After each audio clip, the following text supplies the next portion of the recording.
Hi, my name is Don Chandro, and I'm the Executive Artistic Director of Coalescence Theatre Project. We want to welcome you here for our virtual workshop reading of Requiem for a Brother by Kim Pereira. The actors and staff may be on this stream from different areas of the country, but Coalescence Theatre is located in Bloomington, Illinois, and we would like to take a moment to acknowledge that the land, colonially called Bloomington, Illinois in McLean County, is the ancestral land of many native groups, beginning with the Paleo Indians 12,000 years ago, and most recently Algonquin-speaking groups, including the Kickapoo, who were forced west from this area in the 1830s. We'd like to acknowledge everyone involved in Requiem for a Brother, including the director, Paul Christopher, dramaturg, Ki-Yun Nam, the stream manager, Rachel Hetrick, video editor, Dion McNeil and his company, Hopeful in Victory, graphic designer, Jake Ploshaki, and the entire support team of Coalescence, as well as the talented group of actors, Asia Maria Rangel, Robert Quinlan, Zenon Zamora, Shahrzad Hamza, Elaine Hill, Catherine D. Brown, Jeff Reedy, Ben Davis, Matt Tenney, and the many others who assisted in making this production possible. We also want to thank you, our audience. You are all part of the Coalescence family and a very important part of what we do. After the reading, you are all invited to attend a talkback with the playwright, director, actors, and staff of Requiem for a Brother. Simply exit the show stream and refresh the theater page, and then you'll be able to find the talkback. The mission of Coalescence Theatre Project is to incite our community to thoughtful action. Our logo, an abstract representation of the genetic tree of life, reminds us that we all come from one common ancestor. As we focus on unheard stories, we offer a place where the silent and the underrepresented have a voice. We aspire to be a home where play, discovery, and learning are celebrated, and our audience reflects all of the people we serve.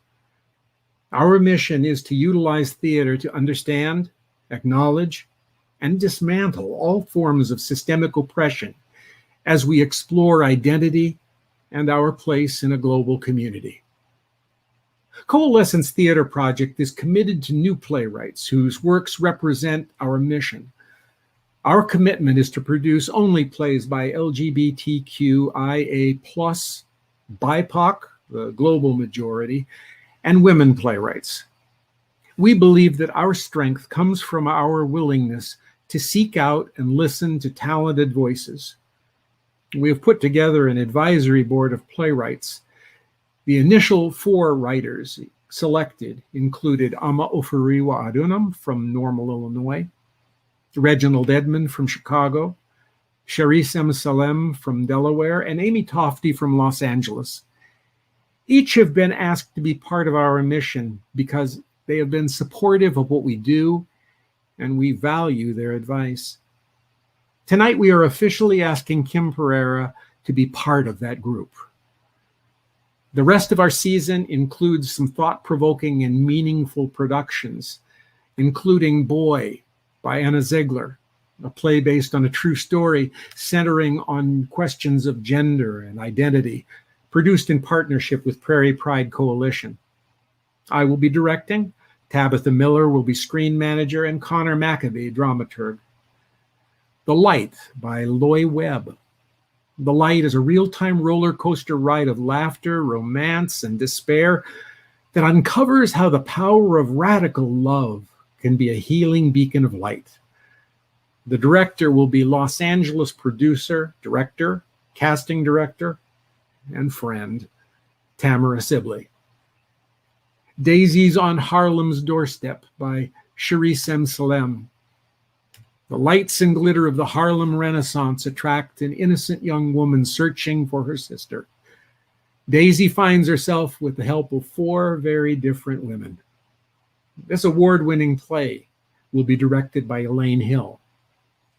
Back cover by Emily Hageman. This theater for youth production is a story of loss, courage, humanity, and the painful but wonderful experiences of growing up. Directed by Tabitha Miller.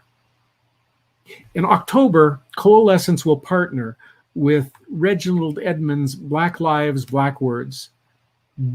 Dedicated to social justice, Black Lives, Black Words International Project commissions, develops, and produces bold and unapologetic artistic responses to current social and political issues.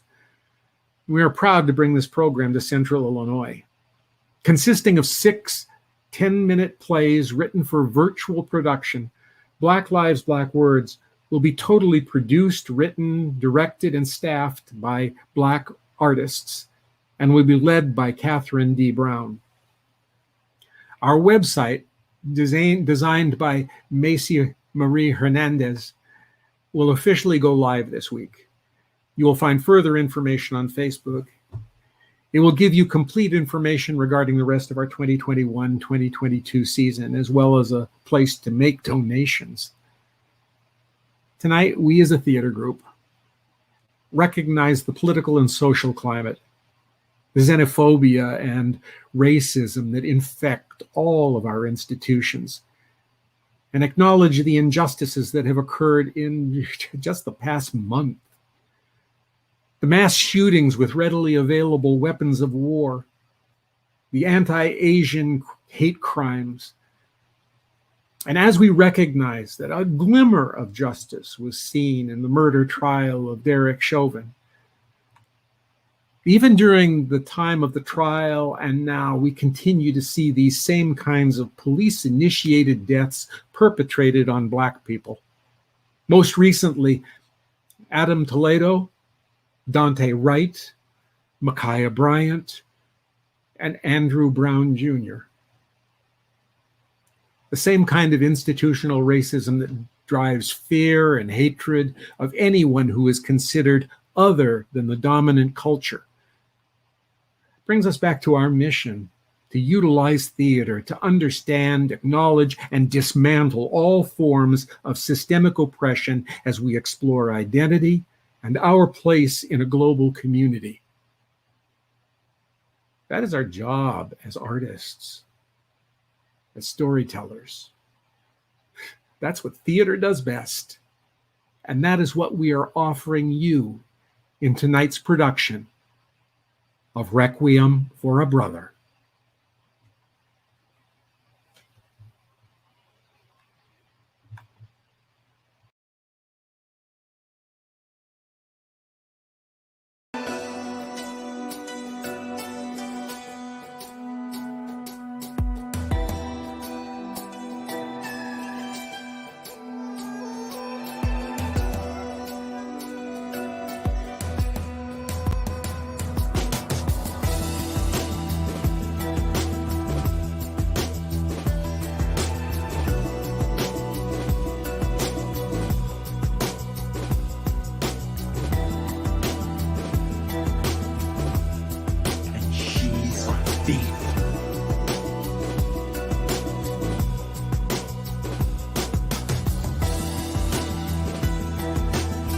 Traitor to our tradition.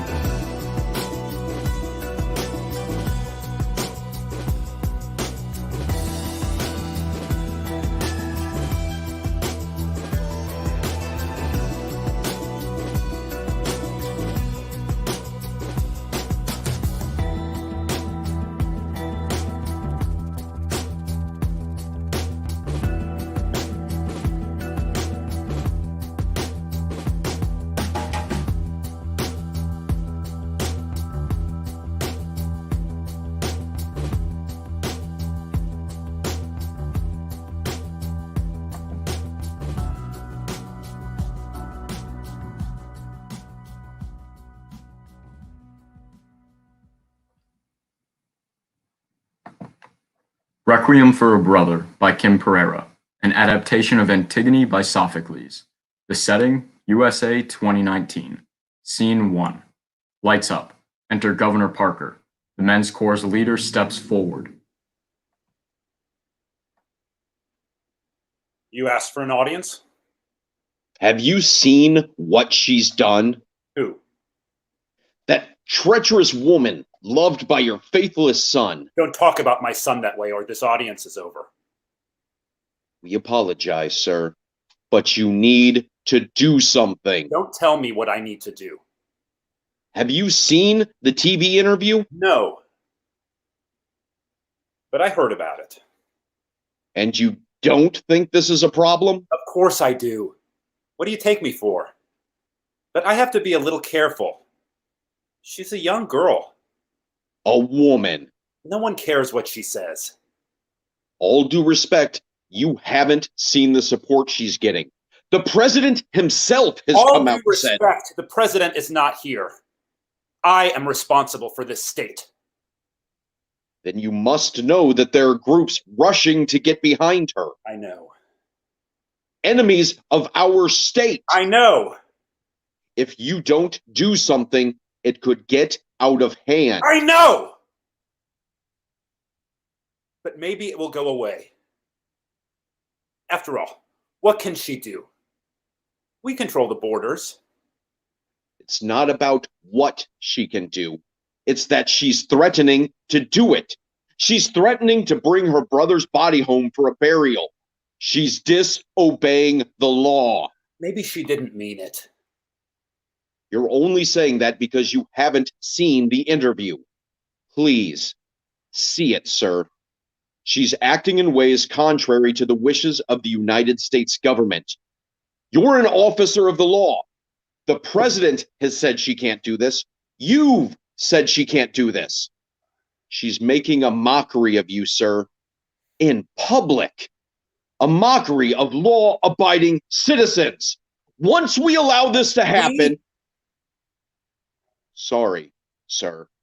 Once you allow this to happen... You're right. It will be... The TV interview in which she said that we don't have the right to prevent her action was disconcerting. But I don't think I've been passive about this. We've had her under surveillance for 2 days now. Ever since this started. Actually, even before this began. We know what she's trying to do, who she's meeting. But there's a time for caution and a time for action. We'll monitor the situation closely and take appropriate steps. I'm not going to be rushed into anything that might escalate emotions. For now, the nation's eyes are on us. So we need to build a case against her instead of simply going crazy. I appreciate your concerns and I share them. But I know what I'm doing. If we give her enough rope, she'll hang herself. She's impulsive and careless. You need to trust me. I've got my eye on this, and I will not let her proceed with this subversive plan. You can be sure of that. I just want to be certain we don't jump the gun and give her more publicity than she should have. I didn't expect her to give this TV interview, but now that it's done, I don't want to feed the beast. You know what the media is like. Nothing lasts beyond one news cycle unless we give them cause. They asked me for a comment, and I merely said that she's free to say what she wants, but actions are a different matter. And what if she does something? It won't happen. We'll prevent it. Besides, what can she do? Ship the body through customs? It's not going to happen. I hope you're right, sir. I know I am. I've sworn to protect the people of this state. On that, I will not allow anyone to challenge my authority in any concrete way. I'm hoping she'll realize how futile her proposal is and change her mind. She is, after all, a woman with no real backing. A lone dissident, if you can even call what she's doing dissidence. The men's chorus moves forward. They are a group of white supremacists. The danger grows with passing days. Where shall we turn and put our trust? He preaches patience and displays no will to act in ways he must. Cautiously, We wait and watch. The danger grows, it must be scotched. Cautiously, we wait and watch. The danger grows, it must be scotched. The men's chorus recedes. Scene 2. The women's chorus moves forward. They are a group of non-white women. Dark days are here upon us. Demons of fear engulf us. Dread spreads among us. What do we do? How to respond? Our sister Nazim plunges heedlessly into an abyss, and we are powerless to help. Impotent, we wait for any chance to save her. All we can do is talk and talk, but she is implacable and relentless. Still, we must persuade her against this reckless action, against a disastrous fate. But is she doing something wrong? There is no right or wrong. The gods have been silenced. Allah and Krishna, Elohim and As-Salam, Radha and Lakshmi and Kali the Deadly. Why are they silent just when we need them? The gods are never silenced. They recede for a time. They wait with infinite patience. Advise. Who will save her? Should we speak? Silence is the coward's way. All we have are words. We must fight with the weapons we are given. Not enough. She is brave. The gods are not dead, and they can see that what she does will honor them. Funeral rites are ancient and imputable. State is now a god. Men and women worship at a different altar. And what is our role? To offer comfort to our sister. And that is all? Times that is enough. Here she comes. Let us speak to her. Hello, sisters. I'm glad to see you. We have no words to offer you, no comfort or advice. Your path is set, you plow ahead. We crouch like frightened mice. We long to help you, sister ours. What can we do? Please tell. Your granite face strikes fear in us. Ahead we hear death's knell. The die is cast, and I must play this out to the end. I know you think I'm determined and unyielding, but suddenly I'm afraid. I feel unworthy of such task, and yet I must do it. My brother lies on a cold stone far from home. My family cowers in corners. The path that seemed clear before any action was taken now seems foggy and uncertain. We are afraid for you. No one will blame you should you walk away. I will blame myself. I cannot live with it. Weak as I am, I must push forward. I wish there was another way, but fate has placed me on a chessboard against the governor and his pawns, and once I made my move, there was no turning back. My destiny is set. We won't take advantage of your fears to stop you. Earlier, we only set the stage that you may see clearly what you're up against. Thank you for that. But now, don't try to dissuade me from my task. I need your collective strength, my sisters. I can show my most vulnerable self to you, lay bare my fears. So please, don't lecture me. We will enfold you in our arms and prepare you for the battle ahead. What you do is courageous, and we'll be there till the end. So you think I'm right? It's not for us to pronounce judgment. Only the gods can do that. You must do only what you perceive is your destiny. But it's so hard. So hard. I'm just a girl battling all these men. You are a woman of character and substance. No ordinary girl. You can be the queen in this chess game against the governor, the most powerful player on the board. It's human to be afraid. Heroes are those who go into battles they may or may not win. They answer an inner call to action, an ancient clarion call born when the world was young, when death first visited us.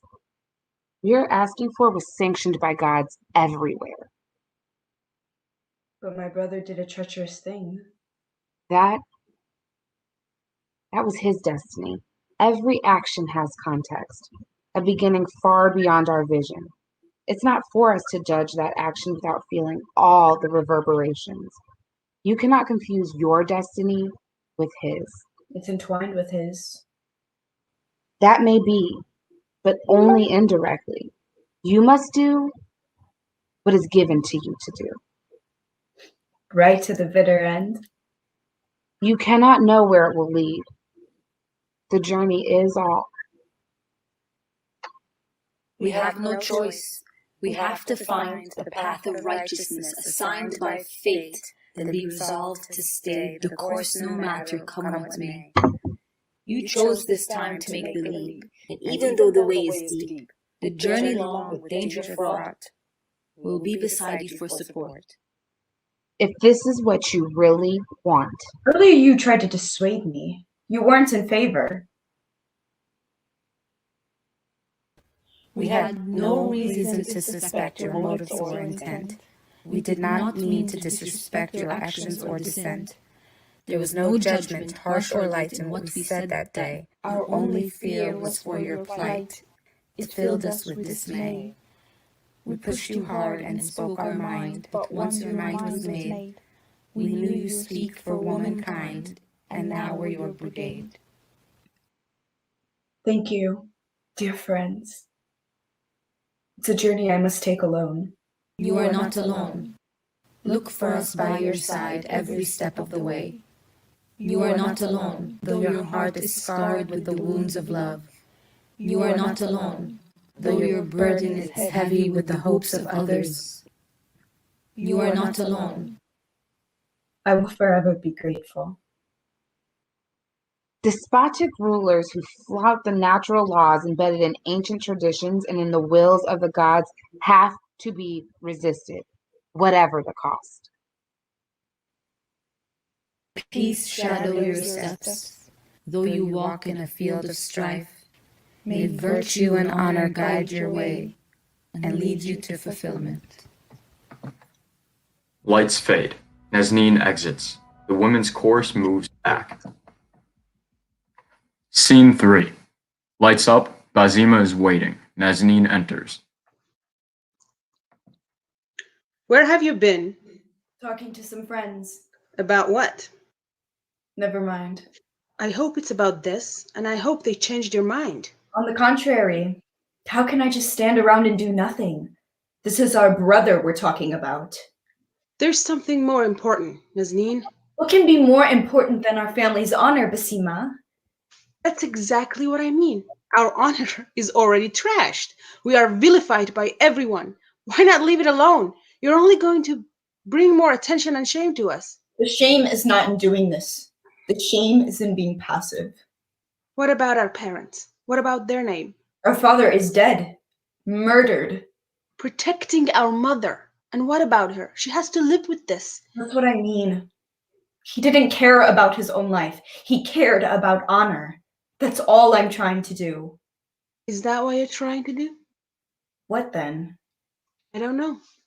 Sometimes I wonder if you only think about yourself. How can you say that? You're my sister. If you, of all people, don't understand... I understand only too well. Nothing about you has changed since you were a child. Always wanting to fight for something. Don't make it about me, Basima. You did that. It is about you, Nazneen. It's always about you. Some causes are worth fighting for. Worth dying for? Baba thought so. Don't you dare use Baba's death as an excuse. It's not an excuse. He did what he had to do. To protect Mummy, to save our honor. He didn't do it to save anybody's honor. They were attacked by a bunch of racists, and he tried to defend himself and Mummy.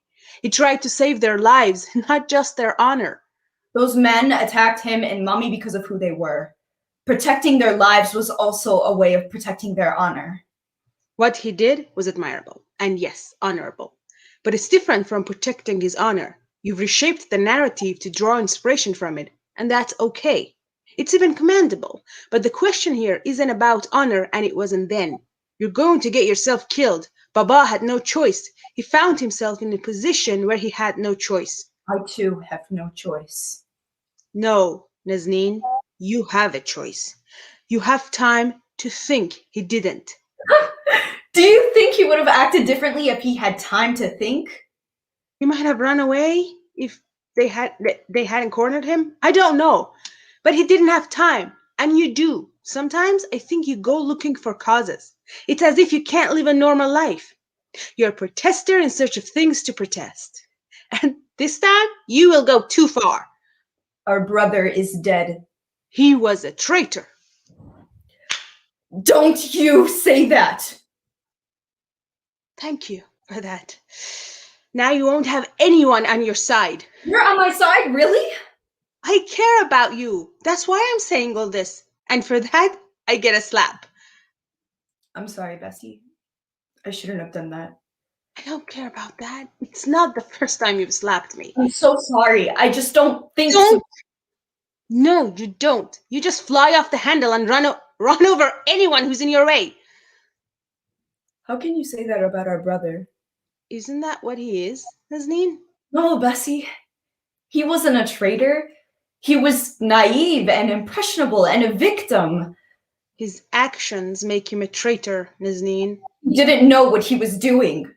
Didn't he? He wouldn't be dead if our government had let him come back. Maybe. I'm glad he didn't come back. How can you say that? He said he was sorry for what he did, and all he wanted to do was come home and stand trial. He was willing to pay for his so-called crimes. Do you know what a public trial would have done to all of us? The shame and humiliation? And don't call them so-called crimes. He posted videos on an ISIS website denouncing America, calling for a jihad against his own country. He was clearly brainwashed, Basima. We know that. But these days, nobody thinks about context, Nazneen. You are what you do and what you say. In fact, often you are defined for the rest of your life for one thing you say, particularly if people find that thing offensive and what he did and said were offensive. But not for us. And not for Nabil. We are his family. We have to give him the benefit of the doubt. We have to consider the boy he used to be before this horrible thing happened. I know you have a family and you're scared. Of course I'm scared. You're protective of your family and you're frightened that this will isolate you and your in-laws. You have no idea. I'm already isolated. Oh, Bossy, I'm sorry. What have they said? They don't have to say anything, even though they do. They're worried about what can happen to them, and if you do this, the backlash will be swift and terrible. Why did you get this television interview? Couldn't you have done it quietly? It stopped being a private matter the day Nabil tried to turn himself into the Jordanian authorities to return home, which they refused because the president labeled him as a traitor and denied him permission to come home. They revoked his citizenship. No, they didn't. They just said that.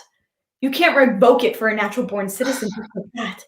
There's a whole process dictated by the Constitution. Nah, you're a constitutional expert. I'm not, but I looked it up. You think they care about the Constitution when it comes to people like us? We're American citizens. Except when we're not. Only when we behave ourselves and keep our mouth shut. And even then, they don't think of us as citizens. They're always looking for reasons to say that we're un-American. And Nabil gave them one more reason. The worst one, because they're fixated on Muslim terrorists. That's their default. Even though there are thousands of wonderful Muslim citizens who are making huge contributions to this country. Even though domestic white terrorism is much more real and threatening and terrible, Nabil was selfish and didn't think how his actions could impact any of us. He was severely depressed and isolated and wasn't himself at all. And now, he's placed all of us in jeopardy. I have 2 children, Naz. I have to think of them, of their future. They've already been harassed and threatened in school by 10-year-olds and 8-year-olds. Can you imagine that? You know how many times I've had to keep them home from school? They used to be wonderful students. Now they're just scared, and my husband's having a rough time at work. Not to mention me. I have a whole family of in-laws who can barely speak civilly to me. They blame me. They were nicely negotiating their way through their own circle of friends when this happened. You mean their white friends? What difference does that make? It exploded in their faces. Even their Muslim friends are pissed off at them. Because every single time this happens, even a tiny infraction, the whole community gets blamed. You know that. Yes, I do. Do you wonder why I'm so angry with Nabil? He's dead, Bessie. Think of that. He's dead and beyond the reach of these people who harass us every day. Because we're still alive. And despite that harassment, I'd like to stay alive. No one's going to do anything to you, Bessie. You're always so sure of everything. Look where it's got you. What do you mean? What the hell are you talking about? Never mind. It's no use talking to you. Nasima! Nabil wasn't a naturalized citizen. He was born here like all of us. We are third-generation Americans. How could they do that? When you serve in the military of a foreign state? What foreign state? Come on, Naz. ISIS may not be a country, but the Khalifa was definitely engaged in hostilities against the US. Can you blame the president after what Nabil wrote? There is no Khalifa left, so he couldn't have participated in any military activities because there were none, at least not in the open. All we know is that he posted some propaganda. Do you know how many thousands of American citizens post propaganda against the US government? Every day? The internet is chock full of them. That's protected speech. Since you're a constitutional expert and all, they don't leave and join up with the enemy. The president makes nice with the enemies of America. And other countries... Don't go there, Naz. You're stretching now. There's a difference and you know it. I can't believe you're siding with that Muslim-hating racist. And Nabil gave him a reason to hate us some more. Whose side are you on? The side of the living. And I care about the dead. You care about you. And we, the living, will have to live with the backlash. We're Muslims in America. We have lived with the backlash for years. You're adding to it. We've tried so hard, Pervez and me, to make our way here.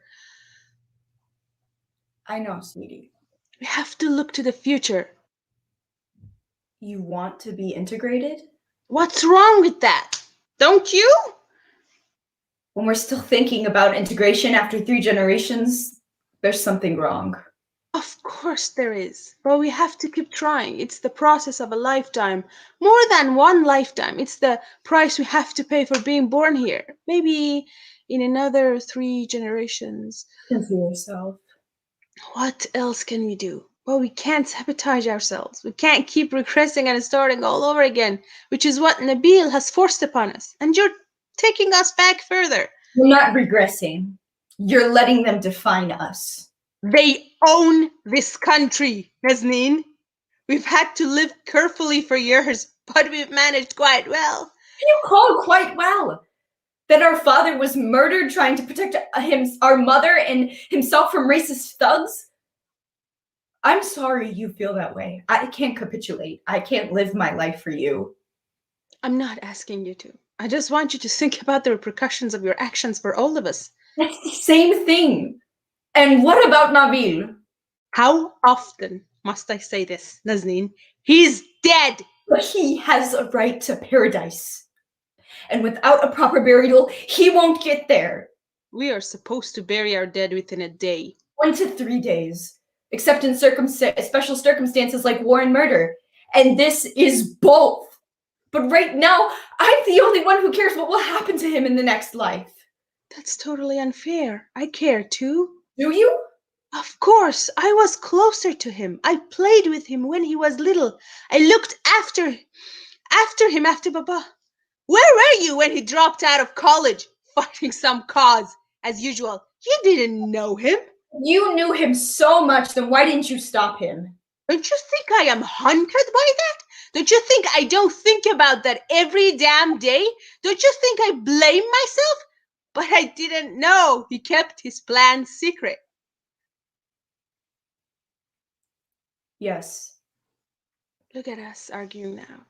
When he left and joined ISIS, we should have done something. I tried to contact him, but It was easier to try to ignore it, to pretend it wasn't happening, to hope it would eventually go away. And now he's dead. And I'm still trying to ignore it. I'm sorry, Naz, if it seemed like I'm blaming him. Sometimes it feels like it would make it more bearable if I could just blame him, just hate him like my in-laws do. It's so hard being among them, alone, and then I don't know what to do. I feel trapped. As much as I try to forget, he haunts me. And then I see my in-laws blaming me, and then I want to hate them. And you for reminding everyone. But he was my baby brother. Oh God, our baby brother, Naz, murdered by those monsters at ISIS. And instead of hating them, everyone hates him. they were aided by our own government. Dead, Nazdeen. Oh God, he's dead, dead, dead, dead, dead, dead. Bessie. Shh. Big sister. I'm sorry. I'm sorry. I'm sorry. I wish you had been there for him. We were. Not really. I was married and you were always so busy. You're going to blame that for me now? No, I'm not. It's just, he just sucks, you know? It does. That's why I don't want you to do anything. It feels like after he died, he became a cause for you. That's unfair. Don't say that. It's true though, isn't it? He was my brother. After he died, after this whole fiasco. Always loved him. Of course you did. We all love our family, but neither of us was around when he was struggling. No, we weren't.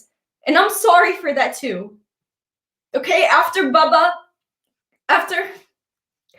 oh God, I hate myself, but it was just so hard to come home and be reminded to see mommy in such a state, to feel so helpless. Me too. I tried coming home as much as I could, but with Pervez and the children. Thank God for Kara. Yes, but she could only do so much. In the beginning, when she came regularly to be with mommy, I felt awful that mommy didn't have her daughters to comfort her as much as she might have wanted. We were here from time to time. To ease our guilt. Maybe that's why we didn't notice Nabil's. You didn't notice anything? You're always so aware. I didn't know, sweetheart. I didn't. I don't know why he did it, Bessie. I'm still trying to wrap my mind around it. But now there are more important things to do. We have to bring his body home. The governor has been very clear, blustered by the president. He can't come home. He's a traitor and a non-citizen. I don't care. They can't just decide that arbitrarily. Like I just said, it wasn't as if he was fighting. He just posted some stuff on some damn website. Stuff? Naz? He advocated terror against US citizens, invited people to join in a jihad. That's not stuff. He made a mistake. He said he was sorry, wanted to come back and stand trial. And that's the right of any citizen, any human being. What happened to due process? That's all he wanted, and they denied him. Okay, so he did some terrible things, but he paid for it with his life. Both sides screwed him. Once he was denied entry, he was a marked man.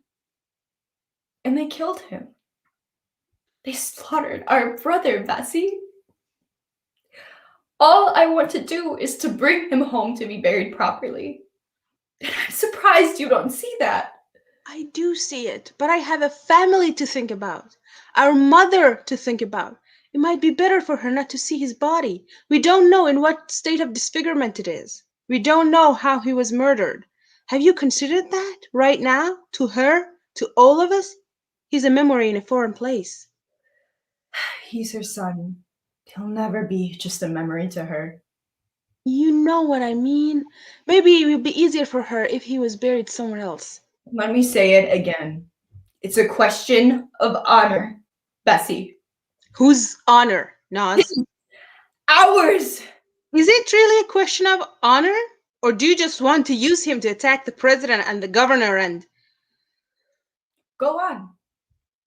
and white America, whom you're always blaming in all your activism? Am I wrong? Of course not. But when you use our brother this way, you don't honor him. You turn him into a pawn because people who hated him for what he did now have a reason, because of you, to hate him more and hate us and hate all Muslims. They already hate all of us. What does Hayden say? Have you talked to him? No. Why not? Your boyfriend is the governor's son. Why won't you ask him for help? This is our family's business. I will not ask him to get involved because... To go against his family? You don't seem to mind going against yours. That's low, but that's not it. It's not about Hayden. It's about doing what's right. The president and the governor are selective when it comes to enforcing the law. So I must do what I think is right. I don't even expect you to do anything, but it would be nice if you at least supported me. You're doing something dangerous, Naz. The whole country's crazy. Can you leave it alone? Yes, I can. Unlike you, I don't believe that Nabil will be denied paradise just because he wasn't buried by us. Besides, when did you become so religious? When was the last time you went to the mosque? Oh, forget it. I don't need your help. What are you going to do? Go to your family. Don't do anything stupid. Go! I'm sorry. I'm late. I have to... It's okay. I understand. I love you, Naz. I love you too, Bessie. They hug. Bazima leaves. Scene 4. A few minutes later, Yasmin is lost in thought for a bit. Enter Kara. What are you doing, Naz? Hi. Nothing, Kara. Just... You want to talk about it? What's there to say? Yes, it's a terrible thing. What are you going to do? What can I do? What can anyone do? So sad, so sad. How's Mommy? She's sleeping now. Dr. Noori gave her a sedative. Poor Mommy. I can't imagine what she's feeling. I'll go chat with her in a bit. Are you really going to do it? Do what, Kara? What you said to that TV reporter about Nabil.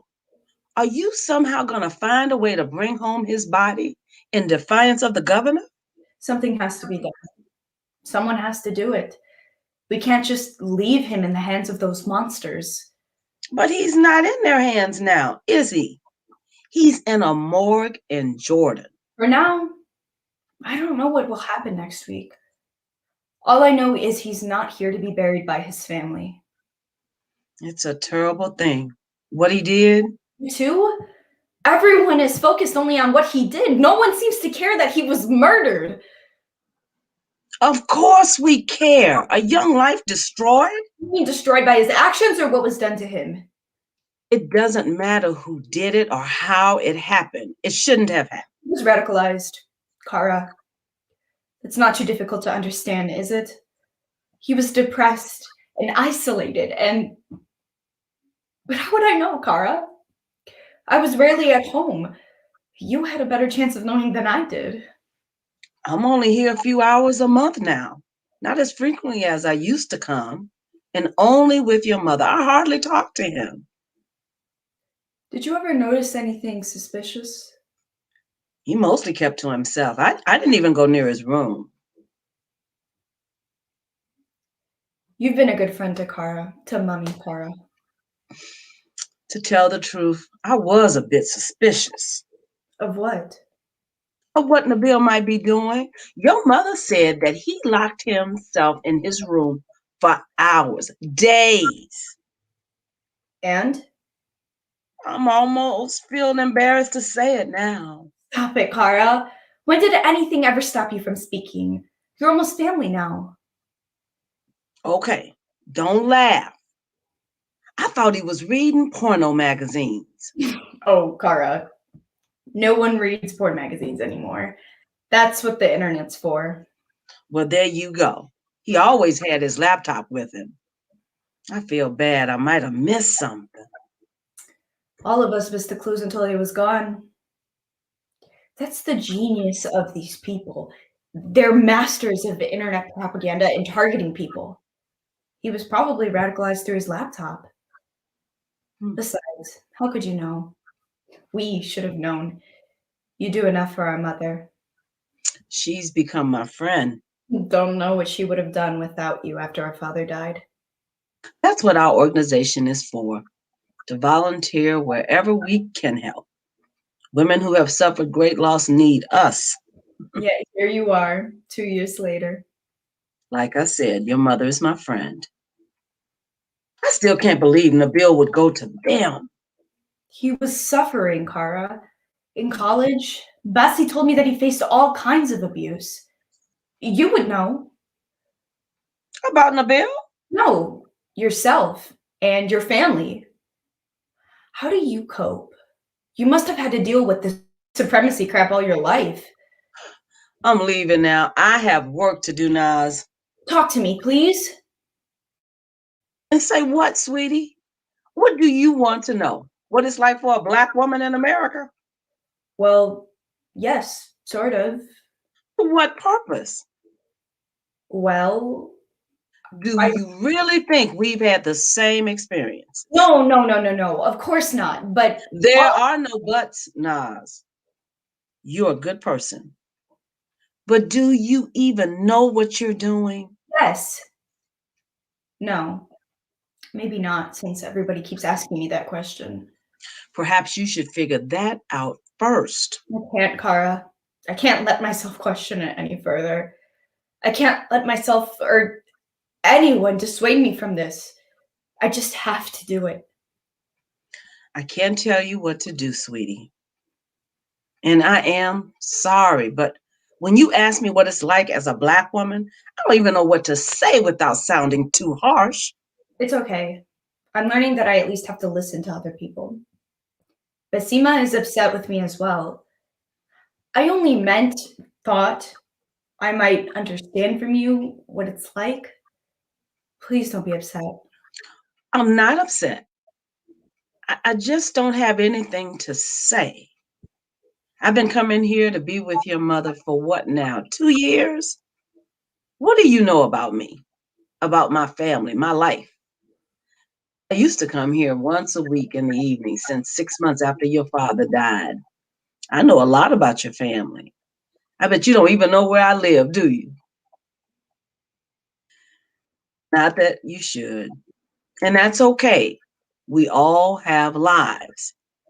But now suddenly you want to know how I deal with discrimination? Where should I start to give you the Cliff Notes versions for over 300 years? Because it's not just about my life here and now. You want to understand why your brother did what he did. But how much time did you spend with him? When he was alive, I didn't know much about it. Because as I said, when he was at home, he locked himself in his room. I did know he liked Fruit Loops and Kit Kats because he was always asking your mother to put them on a grocery list. And sometimes I would help her by doing groceries. I'm so sorry he's dead. I mean that. And I can't imagine what your family is going through. Actually, I can, but that's another story. But I'm sorry, Kara. That was insensitive of me. No, sweetie. You're filled with grief and anger, and you're looking for answers. You want to do something. I get that. But I can't help you. You can't understand from my experiences what you, your brother, and your family are experiencing.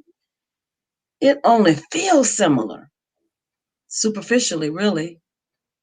Actually, we are worlds apart. But I will say this.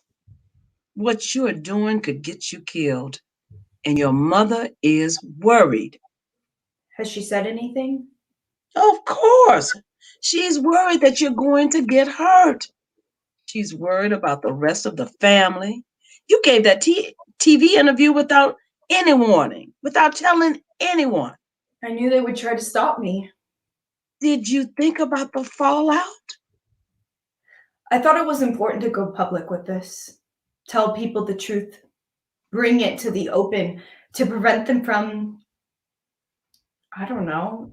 These days, that's like tossing chum into shark-infested waters, and now your whole family is a target. I know. I don't want to say more, but do be careful. These are dangerous times. I will. Thank you. And once again, I'm so sorry for being insensitive. Don't worry about it. I didn't feel offended, just helpless. That seems to be the prevailing sentiment these days. Kara exits. Lights fade. Scene 5. Lights up. An hour later. Hayden is waiting for Nazneen. She hurries in. They hug. Sorry, I'm late. How are you? I haven't seen you in days. I'm sorry, I've just been so busy. I heard. Oh, please. Don't you two start on me. I just don't have the energy to fight with you. Who said anything about fighting? Oh, okay. Good. Then what did you want to see me for? Do I need a reason to see my girlfriend? You're right. I'm so sorry. Oh, I'm a terrible girlfriend. I'm not terrible. Just What? Just a bit absent sometimes. I don't know what to do. I'm so afraid I won't be good company. You know that's not true. I don't care what mood you're in. You should know that by now. I know. I'm just... Wound up tight? Does it show? Well... Don't say anything. You're so good to me. So patient. Thank you. I'm sorry you're having such a rough time. How can I help? I wish I knew, hey. I could, talk to my father. Oh, hey. I couldn't ask you to do that. Oh, you're not asking. I'm offering. But I don't want you to be put in a precarious position. You're not. He's my father. Who doesn't like me? That's not true. It is, and you know it. You're very sweet to shelter me from his disapproval, but... Oh, I'm not. It's not you. It's... What? This latest harebrained thing I'm doing? Well... You didn't approve of me before this thing. I'm sorry, sweetheart. Don't be. We didn't ask to fall in love. And your father, he's a devout Christian. Yeah, that's one way of putting it, I guess. Seriously, though, I will talk to him. If you think it will help. I'm so desperate, I'll try anything. But I don't want to come between you and your dad. Hey, it was bound to happen sooner or later. I mean, it doesn't have to be divisive. How can it not? After I attacked him in public? Why did you, Naz? And you didn't even tell me. I was trying to protect you, hey? I do not need protection. Well, I didn't want you to try to stop me. Admit it, you would have tried. Possibly. But I don't mind that you gave the interview. You had your reasons. I only wish you had told me. You shouldn't decide for me. Like you're doing for me now? Am I deciding? I'm merely asking some questions, since you've been so busy doing all kinds of things while we've been apart. I thought we were partners. We are. But I don't think you realize how dangerous all of this is. I do know. I'm not blind. Why do you think I'm worried? Oh, Hayden. What? You don't think I would understand? What do I have to do to prove that I love you? It's not about love, Hayden. What then? I'm a privileged white boy who can't understand what you're going through? I don't think that way about you. You're right. I'm privileged. But I'm trying hard to. I haven't let my father dictate how I should feel about you, and That's supposed to make me feel good? That you haven't let your father decide? Why should your father decide anything about us? You're right. I'm sorry. That was not what I meant. I'm sorry too. I shouldn't have snapped at you. I know that you've been under a lot of stress, and that's why I didn't want to involve you. But don't you realize that just adds to my stress? Knowing that you're in danger, knowing that you might not trust me enough? It's not about trust, Hayden. I knew that your father and I were on a collision course, and I didn't want to make you choose. I've already chosen you, Naz. It's easy when there's not much at stake. What do you mean? On the one hand, you say it's not just about love, and on... Don't shut me out, Naz. There are, let's just say, people whom your father would characterize as unsavory characters. But they're not. They're just opposed to the president and his policies. They're not foreigners. Everybody knows that there are thousands of people who are part of a domestic resistance. You've seen the marches and heard the speeches. I mean, social media is filled with their cries of protest. And they're against your father too. So it's better if you just don't know. What are you up to? Nothing, Hayden. That should worry you. I've got it under control. Sounds like there's something you're not telling me. Something dangerous. I want to bring my brother home for a proper burial. Why can't you understand that? No, I do. And I support that 100%. But I don't want you to do anything that will be too dangerous. It's all dangerous. This whole thing. There are too many forces against me. That's why I went public, to, hide in the open, so to speak. But I realized that this is something I must do alone. Once you've made it public, you involved all of us who love you. Basima said more or less the same thing, but I had to keep it in the public eye or they would have gotten rid of his body. Who? Talk to me, Naz. You've been avoiding me ever since this went down. I haven't. Okay, I have. I'm sorry. I told you why. Oh, okay, fine. But we're here now. So tell me now, whom don't you trust? Anyone? Everyone? I don't trust anyone. Right now, Nabil's body is in a morgue somewhere in Jordan. And I don't know how long he'll be there. How do you know that? Don't ask me, hey. I don't want to drag you into this. And there it is. You know that's not true. But the less you know, the better. How will it matter how much you know? Your position, mind you. My position? Yes, try not to forget that your father is the governor, and in this situation, he and I are on opposite sides. If you want me to help, I don't want you to help. Oh, thanks. I knew this would happen. I didn't ask you to help for this reason. You offered, so I went along with it because I'm desperate to try anything, even if I think it will not work. But there are things you must not, I cannot tell you. You just have to trust me. You just have to trust that I love you. And it isn't that I don't trust you. It's so important to me that you believe that. I do. And you're right. You didn't ask for my help. I offered it. I'm sorry. You don't have to apologize, sweetheart. They killed him at the southern border of Syria after he was denied entry into Jordan and his passport confiscated. Fortunately, the Jordanian authorities got a hold of his body, or I'm sorry. He did what he did. I don't understand why. Or actually, I sort of understand, but it just doesn't matter now. The only thing I want is to bring him home and bury him. How are you going to do that? I mean, are you going to Jordan to fetch the body? I don't want to say too much, but there are people who are ready to help.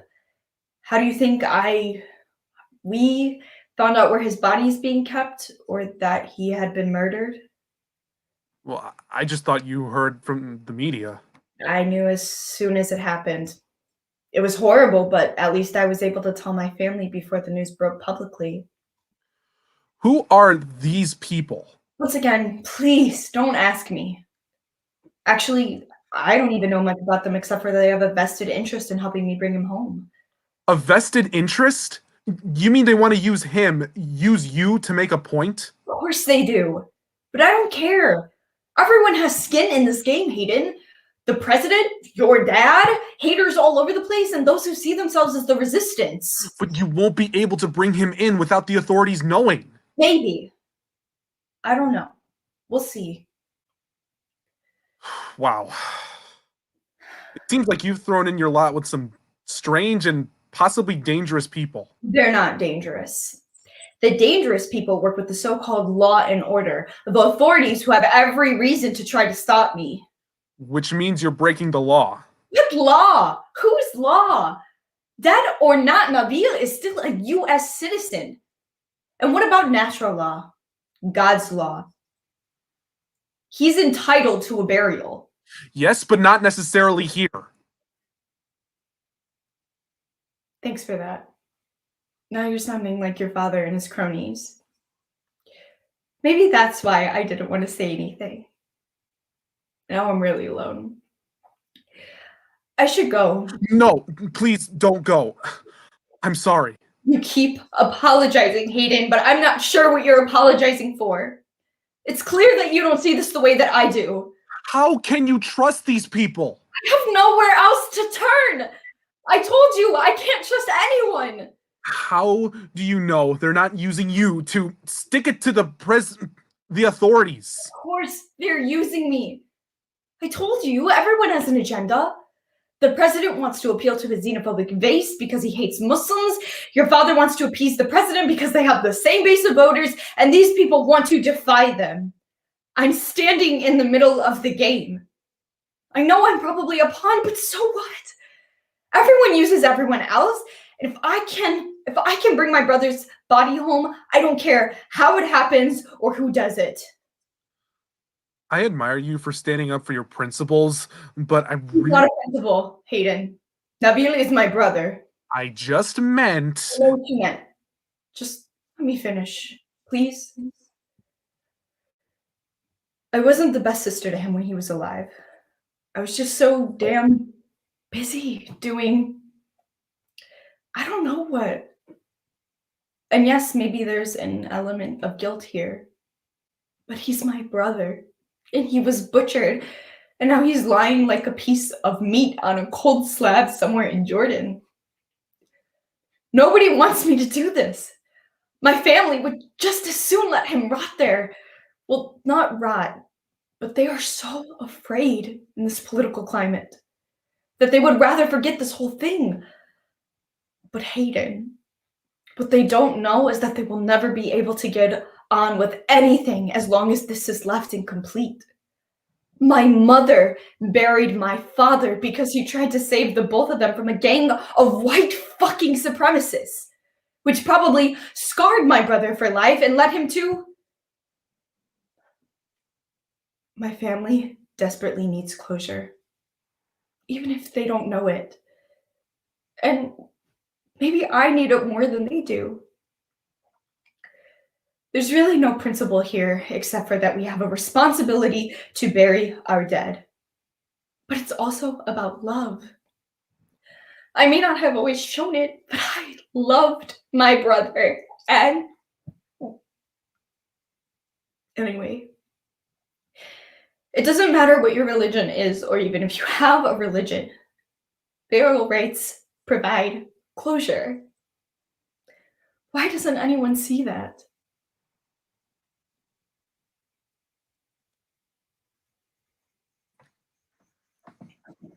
Hayden puts his arms around her to console her. Lights fade.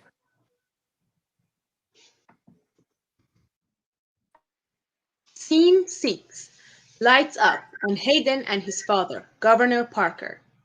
It's out of my hands, Hayden. You're the governor, Dad. But the president is involved. Is interfering, you mean? He's the president. He could have stayed out of this. No, he couldn't. It's a question of national security. That's just political crap to give yourselves a license to do whatever you want. Please, Dad, you have the president's ear. This should be easy. I don't think you understand. She attacked... Nazneen. What? You never say her name. Oh, what nonsense. Of course I do. No, you don't. Anyway, you haven't even tried. How could I? She went on TV and made such a ruckus. It wasn't a ruckus. It was a simple, straightforward interview in which she calmly laid out her case. Did you even see it? I was told about it. She attacked me. Yes, she did. What did you expect? Her brother was killed after his petition to return was callously rejected. It wasn't rejected. Just held up by the Jordanian authorities. But the president spoke out against it. What alternative did the president have? He's the president. He's proved that he can and will do whatever he wants. He chose to do this because they're Muslims. No, Hayden. Several Americans who joined ISIS and were captured were allowed by the president to return home and stand trial. Her brother might have been returned home too, even though he was a traitor. That's debatable.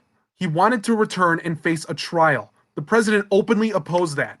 You're supposed to uphold the law. What happened to due process? I had nothing to do with that. Don't make this about me. I told you that girl was trouble. That girl? Yes, that girl, damn it. We knew she... You knew what? Nothing. I want to know. What did you know? Forget it. Let's just drop it. No! Oh my God, what did you know? Were you watching her? Did you have her under surveillance? She was trouble, Hayden. A rabble-rouser. Protesting and creating trouble on campus. We weren't watching her in particular, just, kept our eye on her. That's our job. That's my girlfriend, Dad. Yes, well, you haven't been seeing much of her recently, have you? Fuck you, Dad. Watch your mouth, Hayden. You're a bastard, you know? Call me whatever you want. Just be thankful that we made sure you wouldn't get into trouble. Oh my God. You started watching her after I began seeing her. Don't flatter yourself. Yes, you did. It had nothing to do with her so-called activities. You were just keeping tabs on your white Christian son's Muslim girlfriend. That's not fair. No, it isn't. The surveillance had the added advantage of ensuring that my son wouldn't get involved in any nefarious activities. If only you knew Nazneen. That's her name, by the way. I know.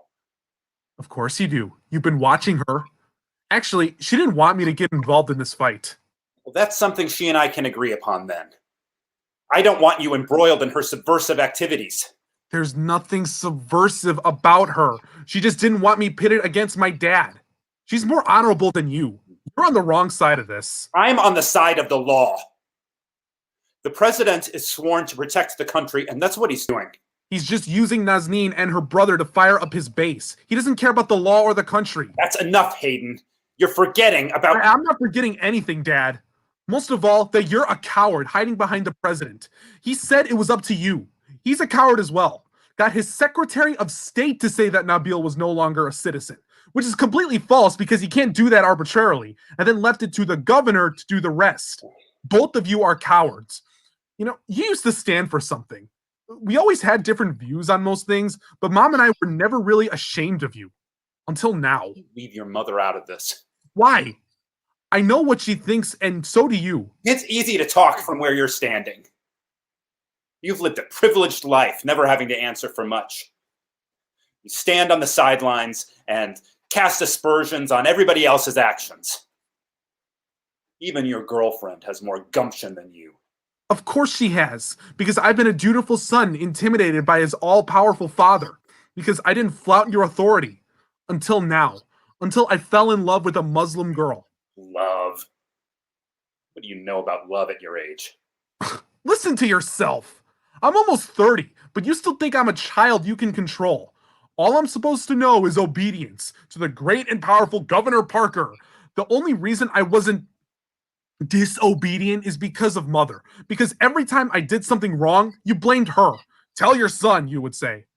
Her son, not yours. And now I'm glad I'm her son and not yours. And I'm learning from my brilliant girlfriend. She's a misguided fool, refusing to accept that her family has abused the hospitality of this country. Stop! Don't talk about hospitality. They're not guests here. They're citizens who were born here and have been here for a few generations, and who've actually been abused by the policies and the racism of this country. You didn't want me to be with Nazneen without knowing anything about her. It was enough that she was a Muslim girl, a foreigner to you, unfit for your white Christian son. You even refused to say her name. I was right, wasn't I? Of all the terrorist organizations in the world, her brother chose the most extremist monsters. Her brother, not her. It's in her blood. I cannot believe you said that. Who are you? I don't even recognize you like this. ISIS! People who behead Americans. And then he began attacking this country by posting the most vile calls for vengeance. He was young, Dad. A boy. Misguided. Traumatized by all his experiences. By his father being murdered by people who support you. Abused in school for being Muslim. Someone who lost his way. And he was sorry. We all grow up. He wanted to stand trial. To pay his debt and make amends. By not giving him that chance, you behaved exactly like those people. He was radicalized. Once that happened, we had to be careful because we didn't know who else was involved here. By having his passport confiscated, you left him to be murdered. We had nothing to do with his passport. No, you strong-armed our allies into doing your dirty work. His own actions got him killed, nobody else. If you lie down with vipers, you're asking to be stung. I know you don't like Nazneen, but I don't have any emotions to waste on her. It's just that I'm sure she's not good for you. That's for me to decide. You did. And I have the right to object. I'm your dad. You know I can't convince you, but would you at least do the right thing about her brother now? I am doing the right thing. I can't do anything else. You mean you won't? How about meeting her? Would you do that? I don't see how it would help. Might prevent her from doing something radical. Like what? Is she planning something? No, Aiden, if you know something... There's nothing. You need to tell me now. What the hell? Don't jump on me for nothing. Besides, aren't you watching her? We stopped after her brother died. Is she planning something? She must be if she wants her brother's body home. So if you know something, it would be better for you, for everyone, including her, to tell me now. Now, maybe we should just... Dad, leave it be. No, Hayden, there's too much at stake. There's nothing. I don't believe you. You're a bad liar. Oh, unlike you? I'll let that pass because you're too emotional. But I'm sure there's something, otherwise you would have denied it. Yeah, we were right to... To what? Watch her? I thought you said you stopped the surveillance. Yes, well... So you keep lying to your son. God damn it, Hayden! Can't you see that I'm only looking out for you? Have you any idea the kind of people she consorts with? I don't need your protection. I'm a privileged white male, remember? The son of the governor. Who's gonna fuck with me? Did you learn that language from her? You never used to talk like that. I never used to do a lot of things. That was my mistake. But you don't really know me. Just like I'm realizing I don't know you. Why don't you meet her and see her side of it? At this point, there's only one side. Can't you see that? Meeting her won't change my mind. I don't just speak for myself. You might see that she's not a monster. Just a young girl trying to do what she can for her family. Hayden... Please, Dad, I'm begging you. I don't ask for much. I'll think about it. But I don't think it'll help. Thanks, Dad. He exits. Lights fade.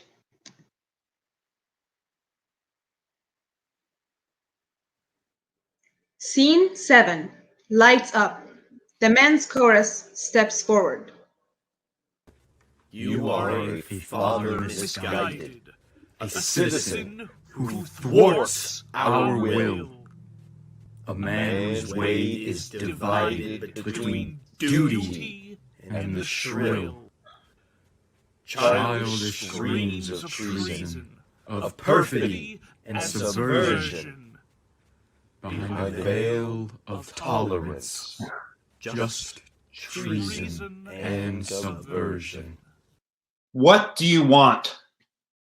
Why grant an audience to such a person, a woman of no substance, a child from nowhere, an enemy of the state? She's a citizen of this country and this state.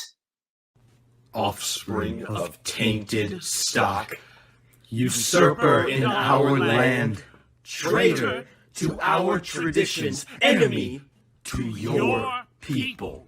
I am governor of all our people. In this you are so wrong. Your power isn't yours. It emanates from laws that we have passed along to keep us safe from harm. So when we sound alarms, don't seek to us disarm. Your power isn't yours. You represent our will. You have no other cause. So watch what you fulfill. So watch what you fulfill. So watch what you fulfill. I'm not giving in to her demands, merely giving her an audience. I can't refuse a citizen's request. That would be undemocratic. Why do you worry? Do you not trust me? I've stood fast against her demands thus far. Sir, it's not you we don't trust. It's your son. My son doesn't tell me what to do. He only asked me to meet her. So how could you refuse, right? He's your weak spot. I have no weak spots. Have I not proved that to you? Have I not rejected all her claims? You did that under presidential orders. Left to yourself, who knows what you will do? You know. You know me. Have I let you down before?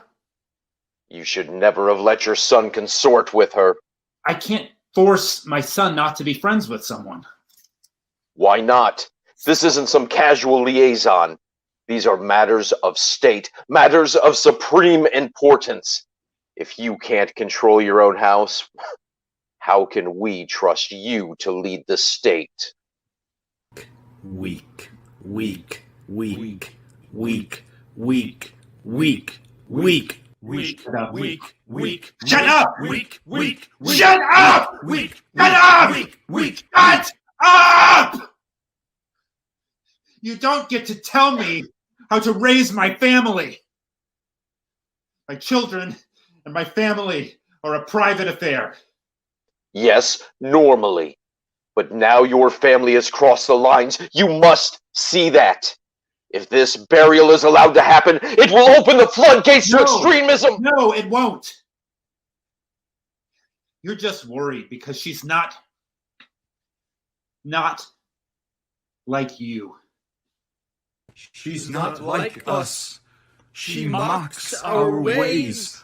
Her bitterness will form a blaze that brings you grief. For you are blind, and she's a thief who steals your mind. She's like a thief who steals your mind, who twists your mind. Have you forgotten what he did, this brother? No. But he's dead now. Good. Let him be forgotten forever. He will be. Can't you see that? He's not even a footnote in the history of the state. Not if she continues this way. She's gaining support in just 2 days. She's becoming a real threat. You can't ignore her anymore. You can't stand on the fence. You need to choose your friends, your side in this battle. You are no friend of Caesar to side with such a foe. Can you not see that she's a danger more and more? Let me handle this my way. I know what I'm doing. You have to trust me. The situation is too fraught with danger. We can't just trust you. What happens if this girl convinces you? Oh, she won't. You can bet on it. We'll be watching, and we have no tolerance left. So tread carefully. We have no patience. Remember that. Will not be silenced by such a rat. We have no patience. Remember that. Will not be silenced by such a rat. Lights fade as the men's chorus moves back. Lights up. Parker is standing. Nazneen enters. My son says I should talk to you. Your son is naive. That's not a very nice thing to say. I didn't mean it as an insult. Perhaps I should say he's an idealist, or maybe just an optimist. In what way? He thinks that if you and I talk, something good will come out of it. And you don't think it will? How can it? I've attacked you in public. I can't imagine you changing your mind now. Ah, yes, the TV interview. Did you have to do it? I had no choice. Once I discovered that my brother's body was being barred from his native country, which he betrayed in the vilest way. He's still an American. This is still his home as much as it is yours. Citizenship is a privilege. It has to be earned continuously. Actually, it doesn't. That's the point of it. So spare me the platitudes. You don't say that to the white supremacists who are destroying this country, or to mass murderers, or to thousands of criminals. They're not enemies of the state.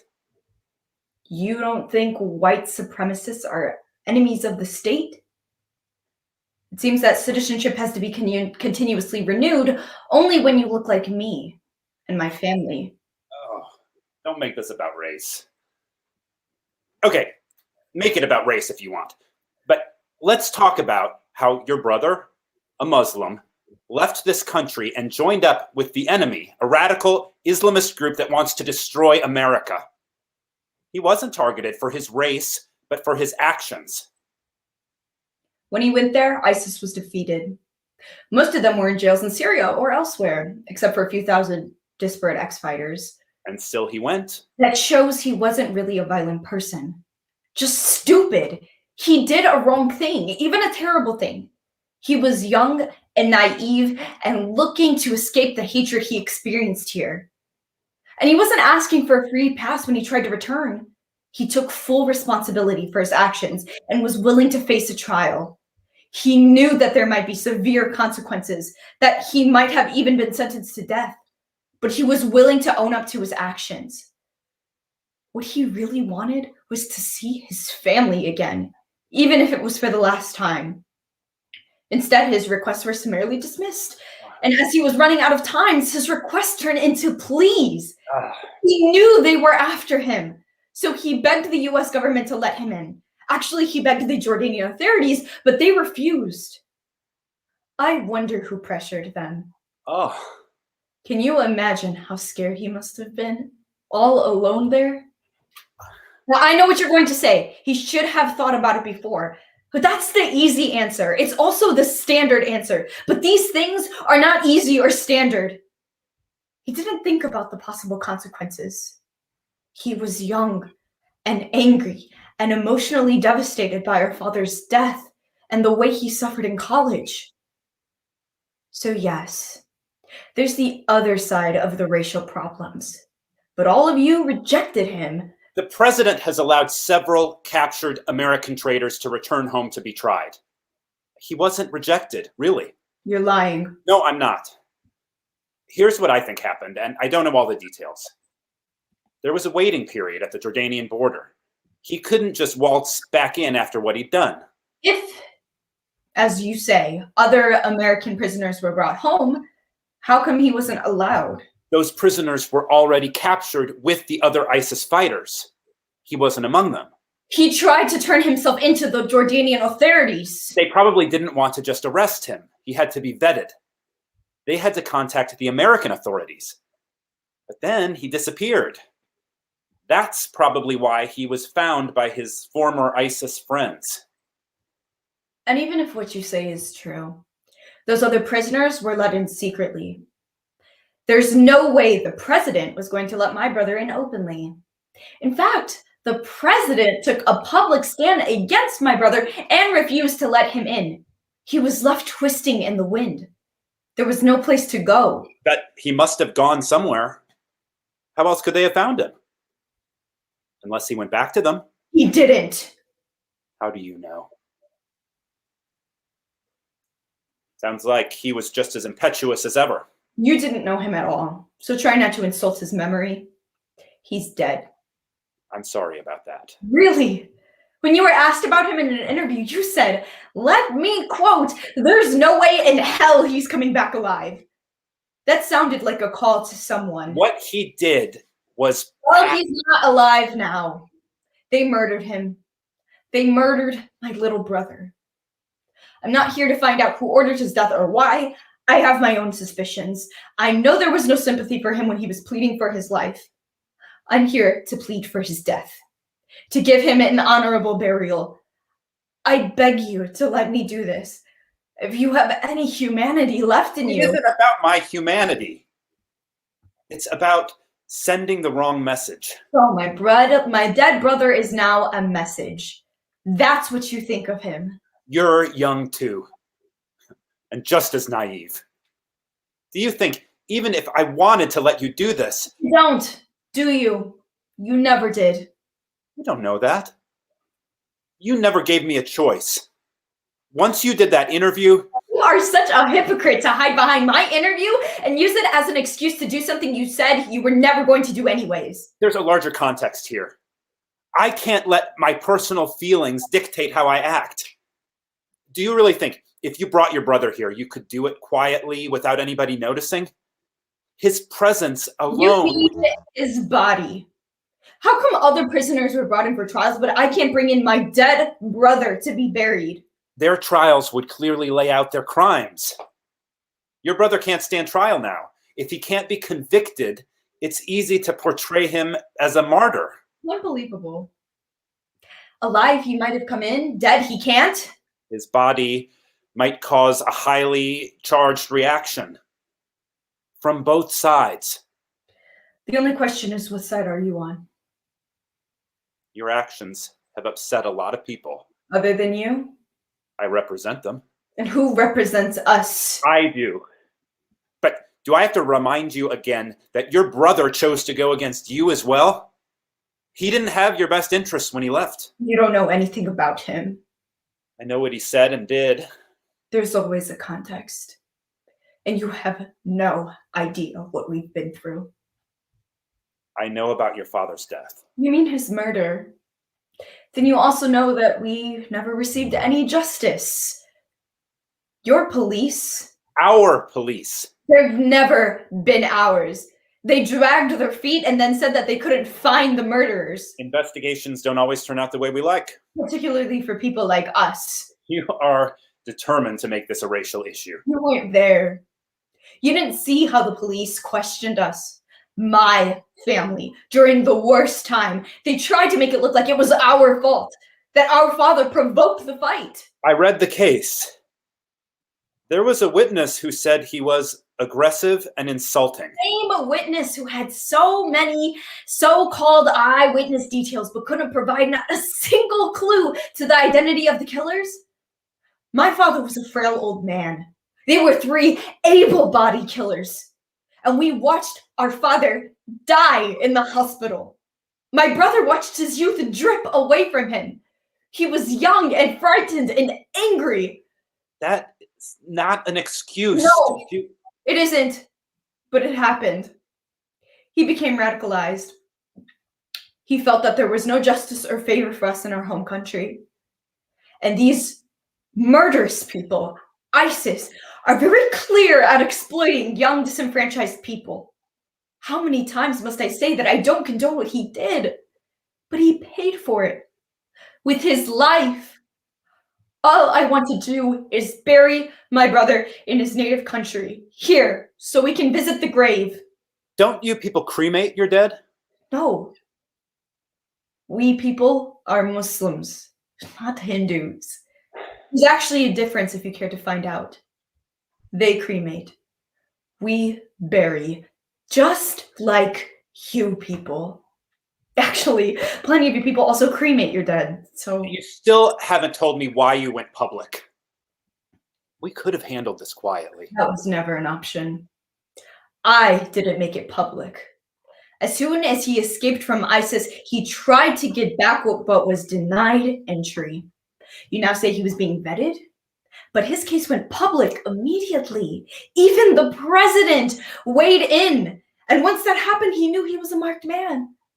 That's probably why he tried to disappear without even a passport. But somehow, ISIS got wind of where he was and found a way to kill him. Which I think is exactly what the State Department wanted. Which is why details about his possible location became public. He was left hanging until he was murdered. You don't know that. Look at the facts and tell me that someone in our government didn't engineer it. More conspiracy theories. Think about it for a minute. The president didn't want him coming home. You mean despite the fact that other captured prisoners were allowed to return? That's different, because they were treated as enemy combatants. My brother went there after ISIS was mostly destroyed. There wasn't an army to fight for. All he did was publish some online propaganda. Hard to convict someone on that alone, particularly when so many American citizens do it every day. Besides, in such a trial, who knows what could emerge? How our father was murdered? How the police blamed him? How his killers were not found because no real effort was made to find them? How, as a victim of American xenophobia and racism, my brother was vulnerable to being radicalized? That's a far-fetched theory. Well, would have been embarrassing because my brother would have become a symbol for the resistance against the president and his xenophobia, particularly against Muslims. He isn't against all Muslims, only radicalized ones, which is what your brother was. How can you deny that? You denied it. I've admitted it to you. But by continuously bringing it up, you're refocusing the attention on the same narrow point and clouding the other issues. What other issues are more important than that? Due process. My brother was denied his right to due process. Your brother joined a subversive enemy group, so he forfeited his rights. You can't just take away his rights. There's a legal procedure involved. The president can't just tweet away someone's citizenship like he tried to do. In fact, a natural-born citizen can't have his citizenship revoked at all, except in rare circumstances and only through complex legal procedures. You're a high government official and you don't know that? Or you choose to ignore that? For the last time, your brother wasn't actually denied entry. He was merely delayed while his status was being investigated. By Jordanian authorities. This president has no qualms about forcing foreign governments to deny entry to our citizens. He's done that to congresswomen. Nor does he have the qualms about forcing foreign governments to do any of his shady work, like digging up dirt against his political rivals. I wonder what favors were promised and why my brother's passport was confiscated. It was just held while his case was being considered and investigated. I wonder what he was worth in the political marketplace with. This president barters with American lives and tax dollars. But you don't seem to know much, do you? When it suits you to be blithely ignorant, you're a disgrace to your office. My oath doesn't expect me to condone traitors, nor does it expect me to endanger the security of the state. Quite the opposite. I can almost understand the reluctance to let people like my brother back into the country because they may have been radicalized and might pose a danger. But if we are a country of law and order, and that's a big if these days, there should have been a process to deal with his case. Leaving him vulnerable and essentially stateless was a death sentence. However, I'm past arguing that. He's dead now, and he's no longer a threat to the state. He could have become a symbol for potential traitors. His presence here, dead or alive, could inspire further discontent and even insurrection. That's rubbish, and you know it. It's a fanciful theory created slowly to deny my request. One simple burial. As a Christian, you ought to know how important a proper burial is for passage into the next life. And yet you would force me to deny my brother that basic right. Your professed Christianity is a sham. It's punitive and heartless, particularly amongst evangelicals. Does it strike you as ironic that extremists in both of our religions are so similar? You go on and on about ISIS, but how are they different from the KKK and its agenda, which is being implemented by hundreds of white supremacist groups today? This is hardly the time or the place for a theological discussion. Why not? That's the whole issue here, isn't it? Without the religious right, we wouldn't have this problem. Without Muslim fanatics and your brother's actions, we wouldn't have this problem. Try not to deflect attention from the heart of this matter. And should I warn you that you're skirting dangerously close to the edge of being a traitor yourself? What? Don't think we don't know who you're in touch with. Shall we say what unsavory groups looking to use this issue to further their opposition to the president? Do you deny it? Honestly, I can't even Your believe... reaction tells me all I need to know. I was only going to say that you're the paranoid one now. Anyone I may or may not have been in contact with are not enemies of the state. They're part of millions of good American citizens who are opposed to this president. They are part of a resistance against him, and only he and his supporters think of them as enemies. I'm not surprised that you think anyone who opposes the president and you are traitors. That's because you don't believe in democracy or the Constitution. You're not as clever as you think. You really should stay away from my son. Did you think he would condone your actions? I don't believe you. No, how stupid do you think my family is? I don't doubt how cunning you are, but Hayden isn't you. He's my son. He'll never betray me. You think you're so clever, but you're just a child out of your depths. You should leave the politics to the grown-ups. I don't care how devious you can be, but there's nothing you can do to stop me. You're being foolish and reckless. This meeting was a mistake. I tried to tell Hayden. I did this for him. And for his sake, not yours, let me warn you not to proceed with this. My hands are tied. You cannot and should not take on the power of the state, nor should you flout the laws of the state. The laws of God supersede your edicts. Okay, forget my warning. I'll put my pride aside and plead with you not to do this. If you care for Hayden at all... You are so sneaky to use my love for your son to thwart me. But this has actually nothing to do with him. I knew you were no good for him. I told him that when it came down to it, you wouldn't care. You know about caring, or love, or responsibility. All you think about are the politics of the moment, about appeasing the most racist and fanatical factions among your followers. I can't believe that you're Hayden's father. You are nothing like him. You don't know a damn thing about my relationship with my son, or my so-called followers. You think we're fanatical? Consider your own actions and your single-minded and reckless pursuit of something you can't fulfill without working with subversive groups. You're exactly like your brother. He joined foreign terrorists and you're engaging with domestic ones. Don't think for 1 minute that we don't know what you're up to. I don't need Hayden, or you for that matter, to tell me anything, to confirm anything. The only reason you're still walking free is by my grace. Otherwise, you would have been arrested a while ago. Your threats are puffs of smoke to me. I laugh at you, Governor Parker. I don't care what you do to me. You are all like starving wolves begging to remind themselves they're still alive, you and your thugs. You can harm me even kill me. But my death will become a stronger symbol against you than my life ever was. And you can't turn Hayden and me against each other. We have a bond greater than the one that he has with you. My coming here was a mistake.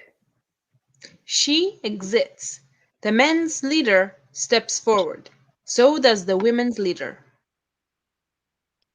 I hope you're satisfied. I tried. Yes, you did. But she's determined to do this. If all she was doing was pursuing legal actions, that would be one thing. Governor Parker, she got nowhere when she tried that.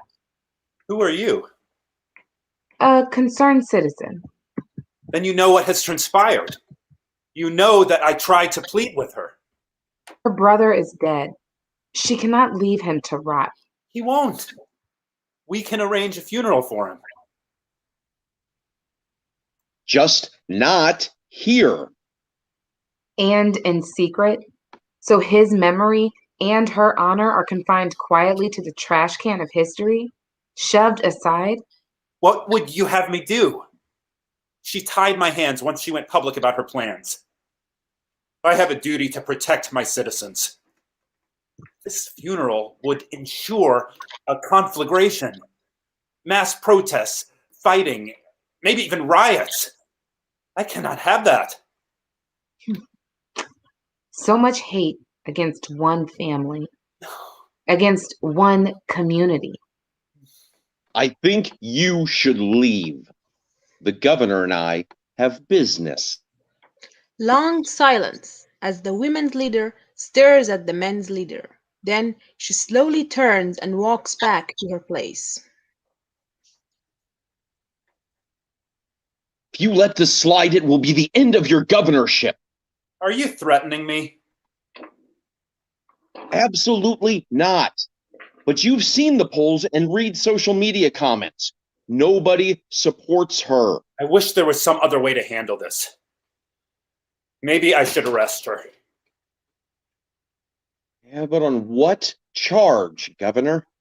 She hasn't violated any laws yet. What about these subversive groups she's been in touch with? The ones that are helping her? They're subversive. Well, I know, until they actually... Maybe we should just let them proceed and catch them in the act. do you really want to chance it? Don't you think it should be nipped in the bud? Yes, but there's Hayden. What about him?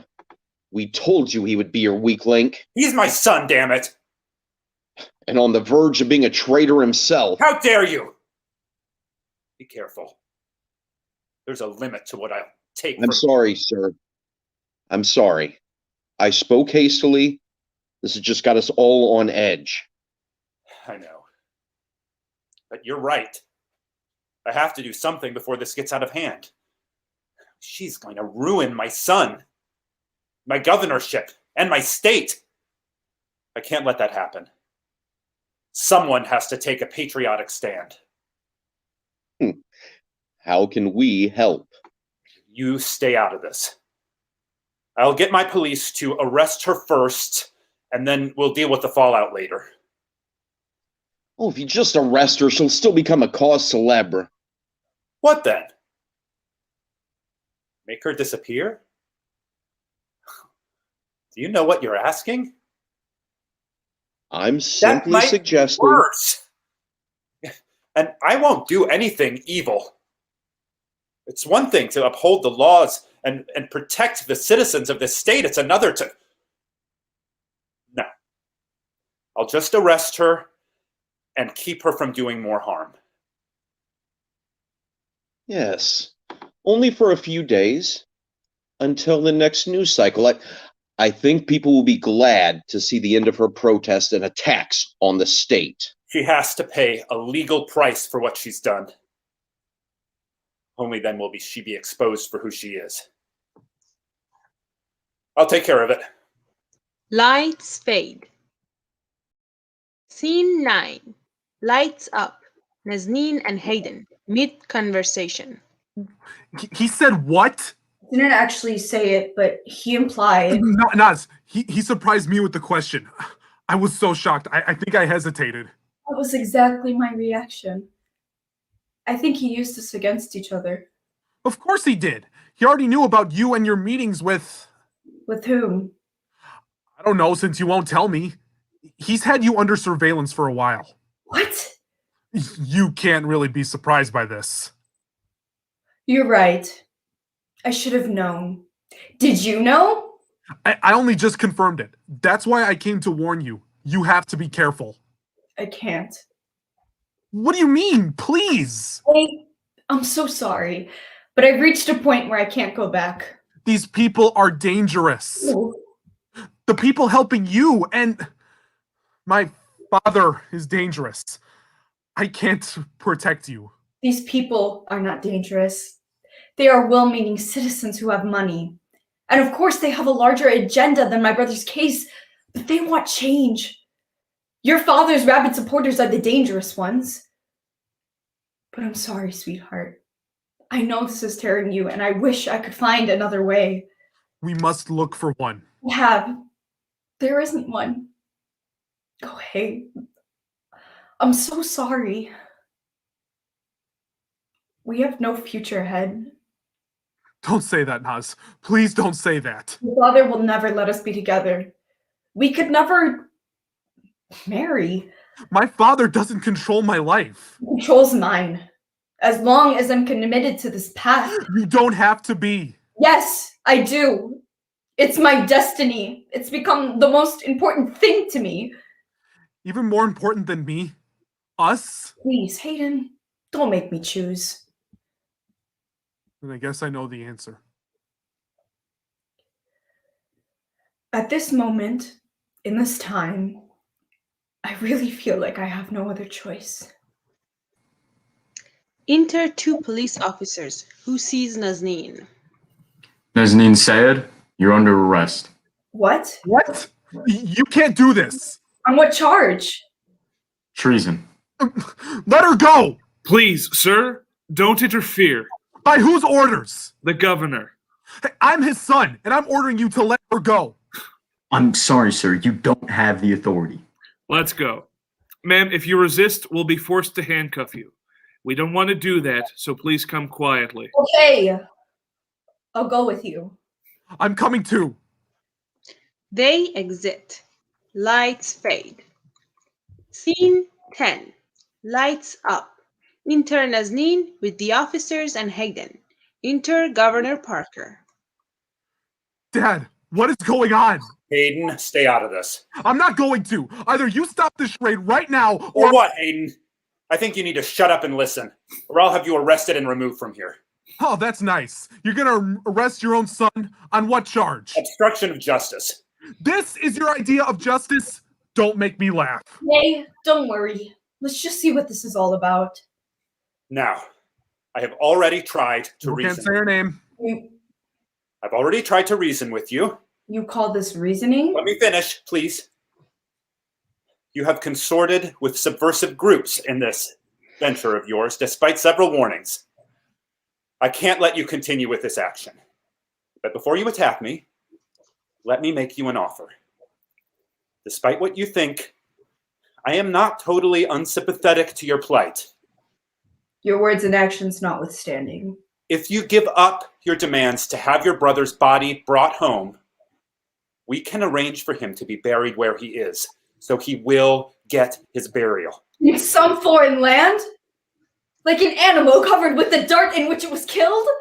Away from his family and friends? May I remind you, he forsook his family and friends when he joined up with a You don't know radical... anything about our family or friends. So don't make any statements about them. As for your offer, no thank you. I want my brother brought home to be buried by us who love him among the bodies of his ancestors with the proper mourning and burial rites, the way our religion and God ordained it, so that we can visit his grave. So that you can turn his grave into a monument of resistance? You already have your pound of flesh. He's dead. Now we want proper closure. And what will you do? what I must. You are an obstinate, unreasonable girl. I don't think you care about your brother. I think all you want is to rile up traitors like yourself. Say what you like. My request is the same as it always was. Then you leave me no choice. I cannot let you destroy our laws or our peace. Take her away.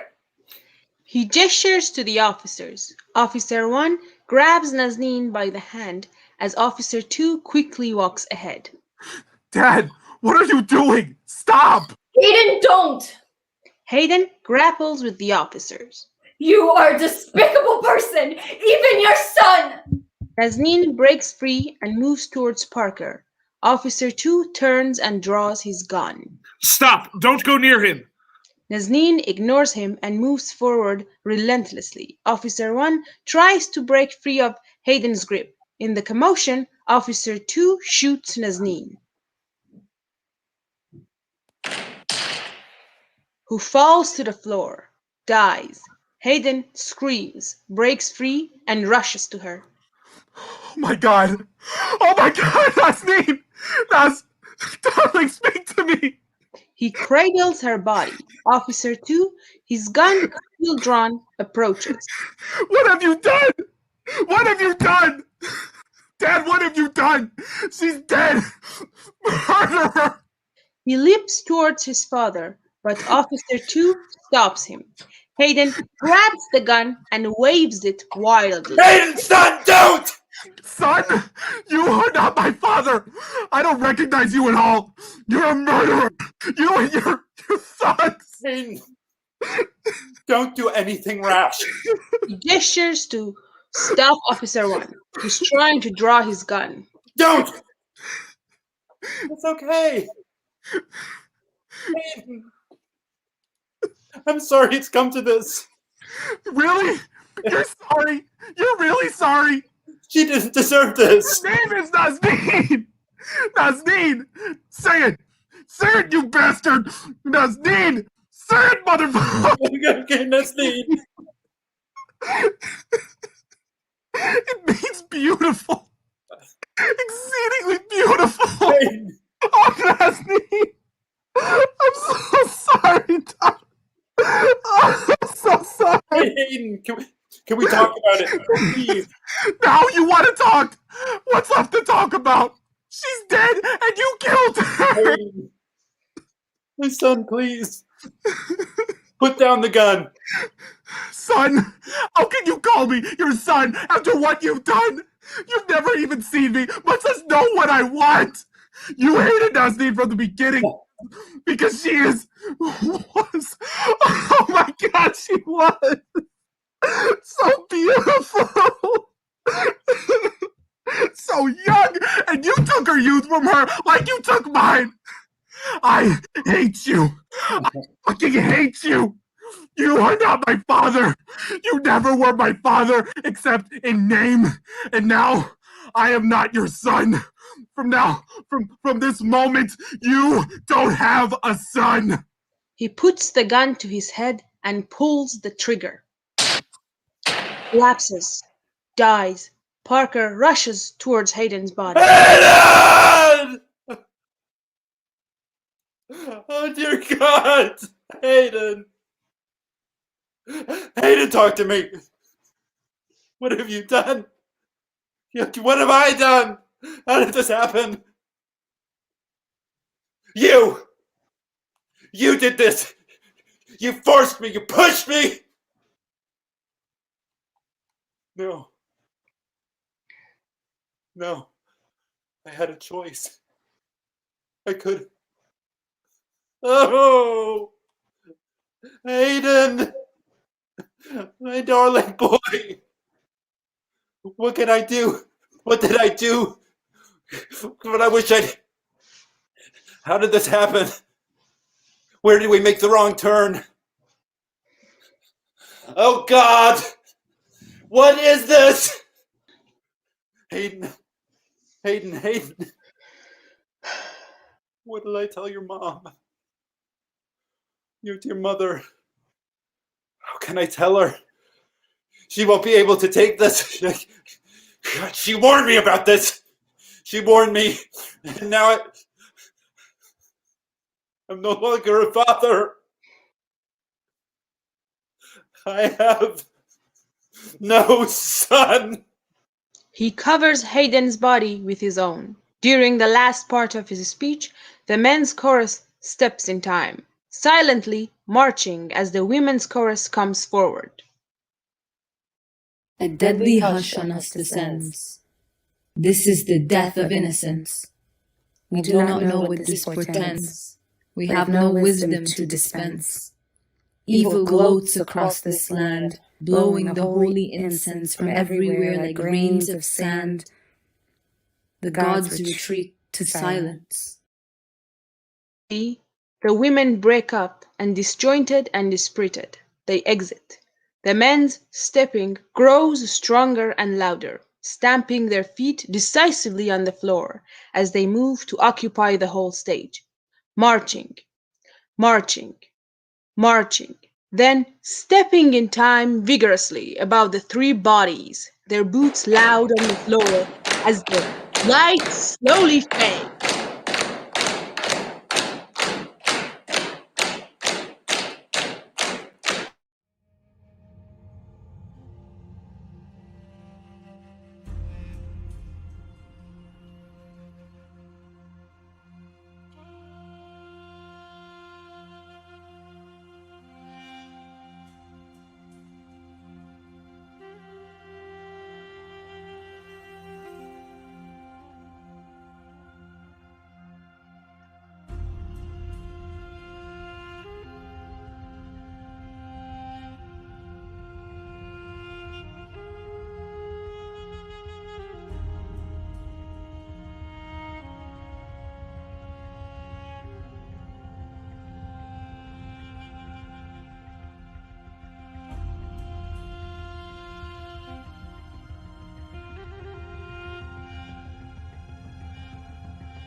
Can you hear me?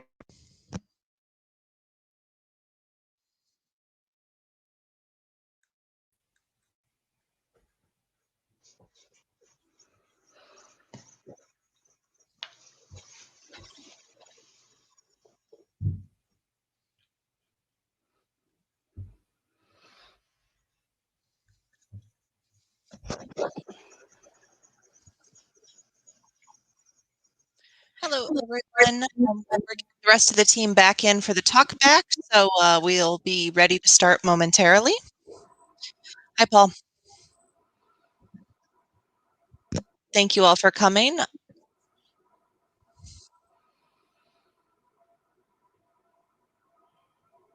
Don, if you're talking, I can't hear you.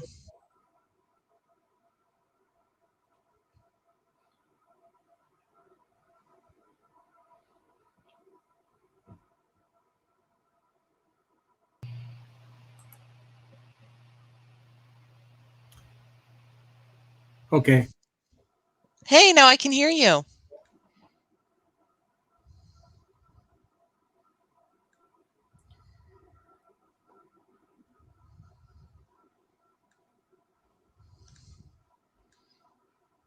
Don, you're on mute.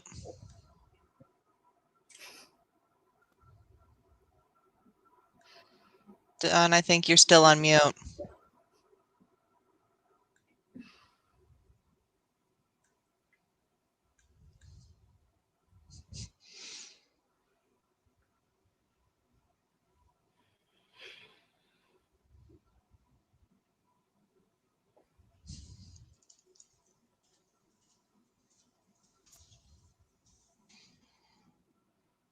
Can you hear me now? Yes, I can hear good. you. Okay, well, everybody who is watching, if you're still on, you can remain on. You don't need to log off.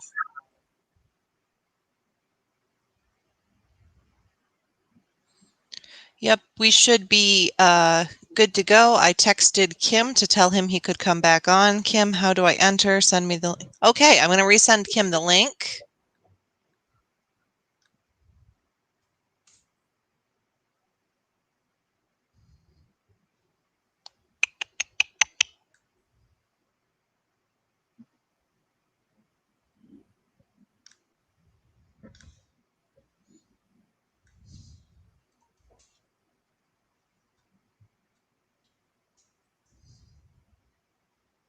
We're all very quiet.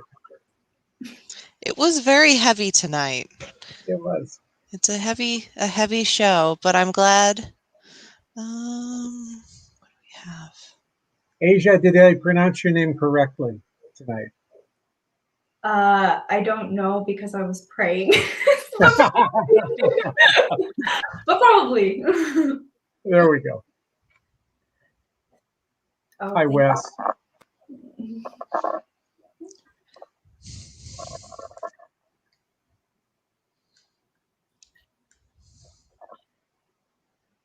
Hi, Aaron.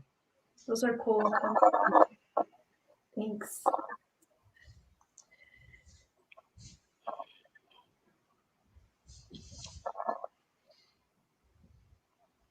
Kim should be on shortly. We'll start the discussion shortly as well. So if you just want to remain seated, you don't need to change anything. Thank you, Amy. It's Amy from our Playwright Advisory Board, coming from Los Angeles, I believe. Oh. Yes. Hi, Amy. You have to come visit us again when this is all over, okay?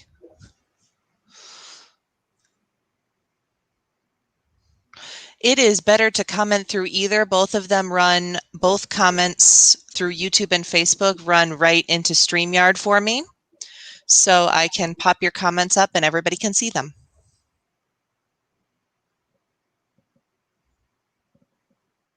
As soon as Kim gets on, we'll start.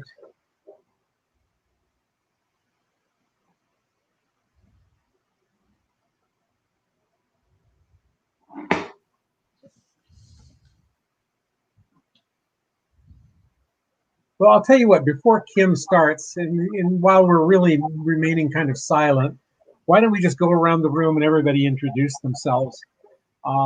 My name is Don Chandro. I introduced myself at the beginning. I'm the the executive artistic director. Rachel? My name is Rachel Hetrick. I'm the associate executive director for Coalescence Theatre Project and the screen manager and audio editor for Requiem for a Brother. Jeff? I'm Jeff Reedy. I'm the men's chorus leader. Asia? My name is Aisha Maria Rangel, and I played Nazneen. Shahzad? My name is Shahrzad Hamza. I played Basima. I also read the stage directions for the second half of the show. I was also in the women's chorus. We had a wonderful cast, and Paul is the director of this piece. Did a really wonderful job for us. Paul, introduce yourself. Hi, my name is Paul Christopher, and I'm the director of Requiem for a Brother. And then finally, Kim. Hi, can you hear me? Yes. Yeah, I'm Kim Pereira. I wrote this thing. Kim, just as we begin, what is the genesis of the play, and how did you start the process of looking at Antigone and bring it to this point?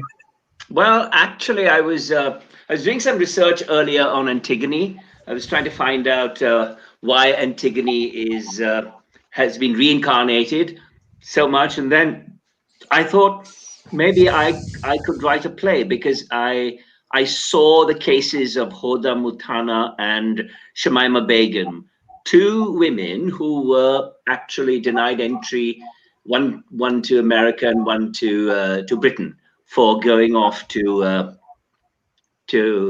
fight with ISIS. Shamima Begum was a schoolgirl, and Hoda Mithana was not very much older. She was, I think, 18 at the time, and they both got radicalized. They want to come back, and of course, they were denied entry, and their citizenships were revoked. In fact, I think Muthana's case is still being considered, because Secretary Pompeo decided, and there's some dispute about when she was born. You know, her father was working, was a U.S. citizen, all of that kind of thing. So that's when I started thinking about this, and it made a lot of sense to try to write this within the Muslim American community. And I lived among a Muslim community constantly through when I was in India. And then, of course, I lived in the Middle East as well. And I lived in Bahrain for over 2 years. So I was well aware of the community, and many of my friends are Muslims, etc. So that's how I started writing it. It just grew from there. I got a grant to go to a summer camp in 2019 in the summer, and I emerged from that with the first draft. In, I think, 3 days, I had a bit of a draft, and then I worked through the summer, and by the fall of 2019, I produced a first draft for the adaptation class that Paul was in, actually. And we had they had reading, and they gave him very nice feedback, and from there, it just grew, you know. So that's how I started to write it. We want to thank you for bringing it to us. I want to say something about today's performance, right? There were 3 moments in the play when I actually had to remind myself that I wrote this. The actors had so completely taken it over that it seemed like their lines, and I went, you know, I remember that phrase, sort of thing, you know. I remember thinking that I was thinking that. I went, oh my God, they've taken it over. This is brilliant. This is what any playwright would like to do. And you guys were brilliant at this. It's been growing, you know what I mean? But as you got comfortable with this, I started to see my play get life in your bodies and words. It was just remarkable. So thank you for that. All of you, I mean, chorus, everybody, both the women, the men, all of that. It was quite lovely. Thank you for bringing the play to Coalescence. If anybody has any questions, just type them into the comments, and we'll see them. And and either the cast, if you have questions for the cast, if you have questions for Paul, if you have questions for Kim, we'll be more than happy to address those questions for you. Again, thank you for bringing it to Coalescence. Paul, when you were conceptualizing the play for this kind of a format, what kinds of things did you have in mind, and what kind of things did you work through? Who are you asking? Paul. That's a really good question, actually, and a complicated one.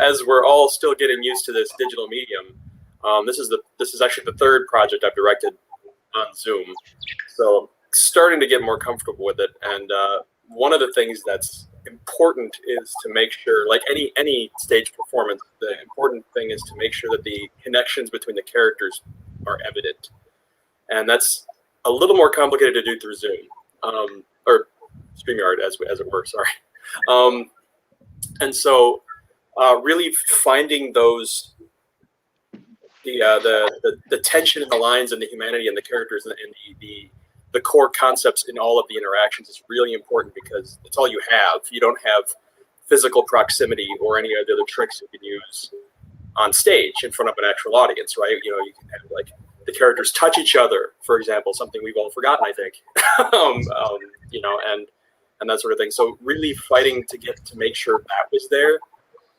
was a big thing. So when I was thinking about it, I was like, okay, I have to make sure that we can establish these connections. And the script is so good for that, because it is a lot of just dialogue between characters, but you have these characters like, you know, sisters talking to each other and so forth, and boyfriends and girlfriends and so forth. So finding ways to get that to happen is really important.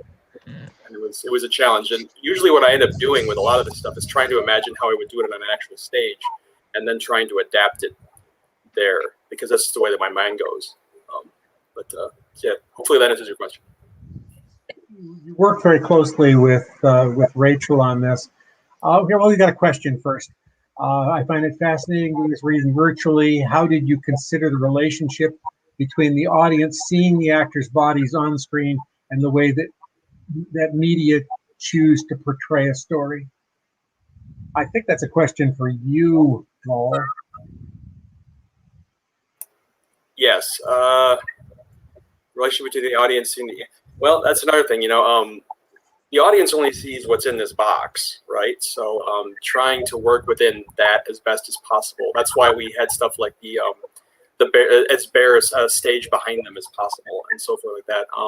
So trying to get that that sort of, the beautiful thing is there's sort of intimacy with this. It's just faces, right? So working through that, and that was basically how I had to just kind of foresee it, was how are we going to see these faces interact with each other, and how's the audience going to take that? So yeah, I suppose that's the best answer I can give to that. It's unfortunate there's not a lot I can play with this sort of format, because the further the camera gets away from a person, the less you see of them. So and it's also not easy to have that kind of space to do a lot of like full body stuff. So yeah, but again, the script is good for this because it is a lot of conversations. So you had a really good relationship with the technical staff, particularly Rachel, in helping develop this. Rachel, could you kind of give us an insight into the technical workings of the show?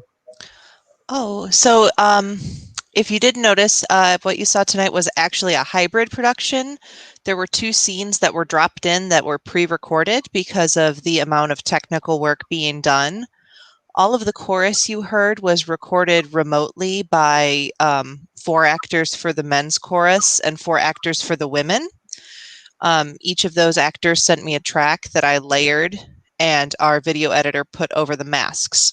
Kim had this idea that the chorus should be wearing masks for if this was on a full stage, so we chose to use the image of the masks because it conceals the voices behind the chorus at that point, and it gives us a very handy visual to use with those voices. So we did all of that. Each actor was obviously tonight in a separate stream.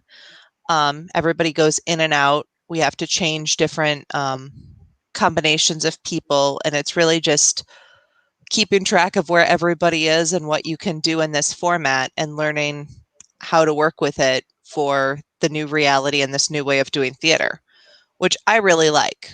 Actually, I enjoy in Zoom theater quite a bit, but it does have challenges, but it does also help that we can have people from across the world view it, and different people. For example, we have cast members in Bloomington and we have cast members in Chicago. And I live in Springfield. So we can have cast members from different areas all to come together to do theater like this. So we also had 1 cast member in Beirut. Oh, we did. Yes, we had a cast member in Beirut. We had 2 cast members you guys did not see. Derek Ray was the lead track for our men's chorus, and I'm sorry I cannot say her name. Paul, what? Yeah, was the lead track from our women's chorus, and she recorded everything from Beirut. So it was really an international production, and that's the beauty of all this technical work. Thank you, Rachel. This next question is for the sisters, Asia and Shahrzad. Can you talk a little bit about the relationship between the sisters and how that developed for you as the actors? Quiet on me. Yeah, I guess I could speak on this a little bit. I think definitely doing it virtually was challenging at first, because when you're in live theater and you can be in front of this person and touch them and love them and hate them and all of that stuff, the relationship can build a lot easier. And so for this production, I really had to look into my own experience. I have 3 sisters, so I know what it's like to disagree with your sisters. And, to be honest with you, I'm definitely the Nazneen among all of my sisters, and my sisters are all of the vecinas, if I'm being honest. And so just that element of, it's so easy to fight with your siblings, but at the end of the day, you would do just about anything for them. And, if you're really even not there with them, it doesn't matter how close you are with them, just really diving into that and trying to convey that and the connection between me and Scheherazade. That was how I went about that. For me also, I also have 3 sisters. I knew that. I conceived of you playing this part months ago. And I could through the dialogue, I could imagine the fights that I had with my sisters, and how, well, I'm the youngest one, so they were always the ones trying to make me understand that I'm doing something not necessarily wrong, but something that I don't completely understand or comprehend. So I was trying to look at them for an example, and trying to do the same thing as my younger sister here, who's trying to do this thing that's impacting the whole community, and she clearly doesn't understand what she's doing, but I love her, so I need to make her see that I'm right and she's not. So yeah. Yeah, Paul, if that answers the question, but yeah. I think so. Paul, did you? That's Doug. That's Doug Hesse. He understands a lot of things. Paul, your reflections on that relationship. This is Kim. This is actually one of my favorite scenes in the show. I know. It was actually the most difficult scene to write. To create that balance, it was the most difficult scene to write. The tug of war in it between the sisters is just really wonderful to watch, and the actors have done a really wonderful job with it. Yeah, this was difficult, but also creating Parker and giving him a point of view, which is what Sophocles does with Creon. Was, but that was for the whole play. But this scene was, yeah, I like the scene. I think, Paul, you like the scene as well, right? Yeah, I think I said during rehearsal, this is my favorite scene of the show as well. Yeah, it's pretty much everything that both of them have said is stuff we talked about. It was, it was really important that, there's a lot of disagreements throughout the play between lots of characters, but this is a schism between family members, and that has its own kind of flavor. When and we've got the same sort of thing with Parker and Hayden. There's this dichotomy of the two families, split, but arguments between family members are different than arguments between people who aren't related by blood, even if they love each other. It's a different thing. And we talked about, and also between Nazneen and Hayden, there are elements of that as well, because they both love each other. But absolutely. Yeah. But like we said during rehearsal a couple times, no one can get under your skin like family. or your boyfriend or girlfriend. But even family, family has that. True. That's true. Extra, the barbs are a little sharper with family. We have a question about the chorus for you, Kim, and how the chorus was developed. Well, the chorus, of course, is completely different from the chorus in any of the original Greek or any other versions. I wanted to create choruses that would, yes, and I wrote this chorus into these choruses into the play, because I wanted to create 2 choruses that in many ways personified the divide that we're living through. I mean, I want to say the divide in America, but I think the divide is worldwide today. The 2 sides pushing, but I didn't want to make the women's chorus strident. Or aggressive. I wanted to make them nurturing, and I took from other Greek plays this sense of that. Medea has a very nurturing chorus, even though she's going to commit these awful things. you know. So there's precedence for that, and I thought I hint through the chorus that they actually disagreed with Nazneen at some point before the play begins, but at this point they're all in for her and they're going to just support her. So they are supporting her, but the men's chorus are not really supporting the governor. They just want what they want. And they push him and they push him, which is why at the end of the play he says, "You pushed me." But then, of course, as all tragic characters have to have, and in the original play as well, and I think even in this play, the tragic character is the Creon character and the governor character, because he actually has the self-realization of what he did, of the wrongs he did. He comes to understand, and that's what the gods do. They make you understand that you were played in a way, you know. Creon in Nazneen and Antigone are focused. They're completely single-minded. You know, there's no change in her from beginning to end. She can't afford to change, because unless she gets what she wants, nothing happens. You know. So I try to infuse some humanity into Parker. Yeah, you played the chorus leader, and just using your voice, you did a wonderful. Oh my God, that voice! Talk to us a little bit about playing a character that's really whose face is unseen. Well, it's kind of a pro and a con in itself.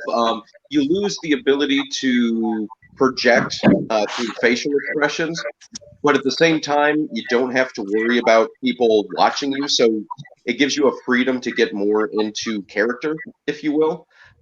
So I've played around with my body language a little bit to kind of find my character.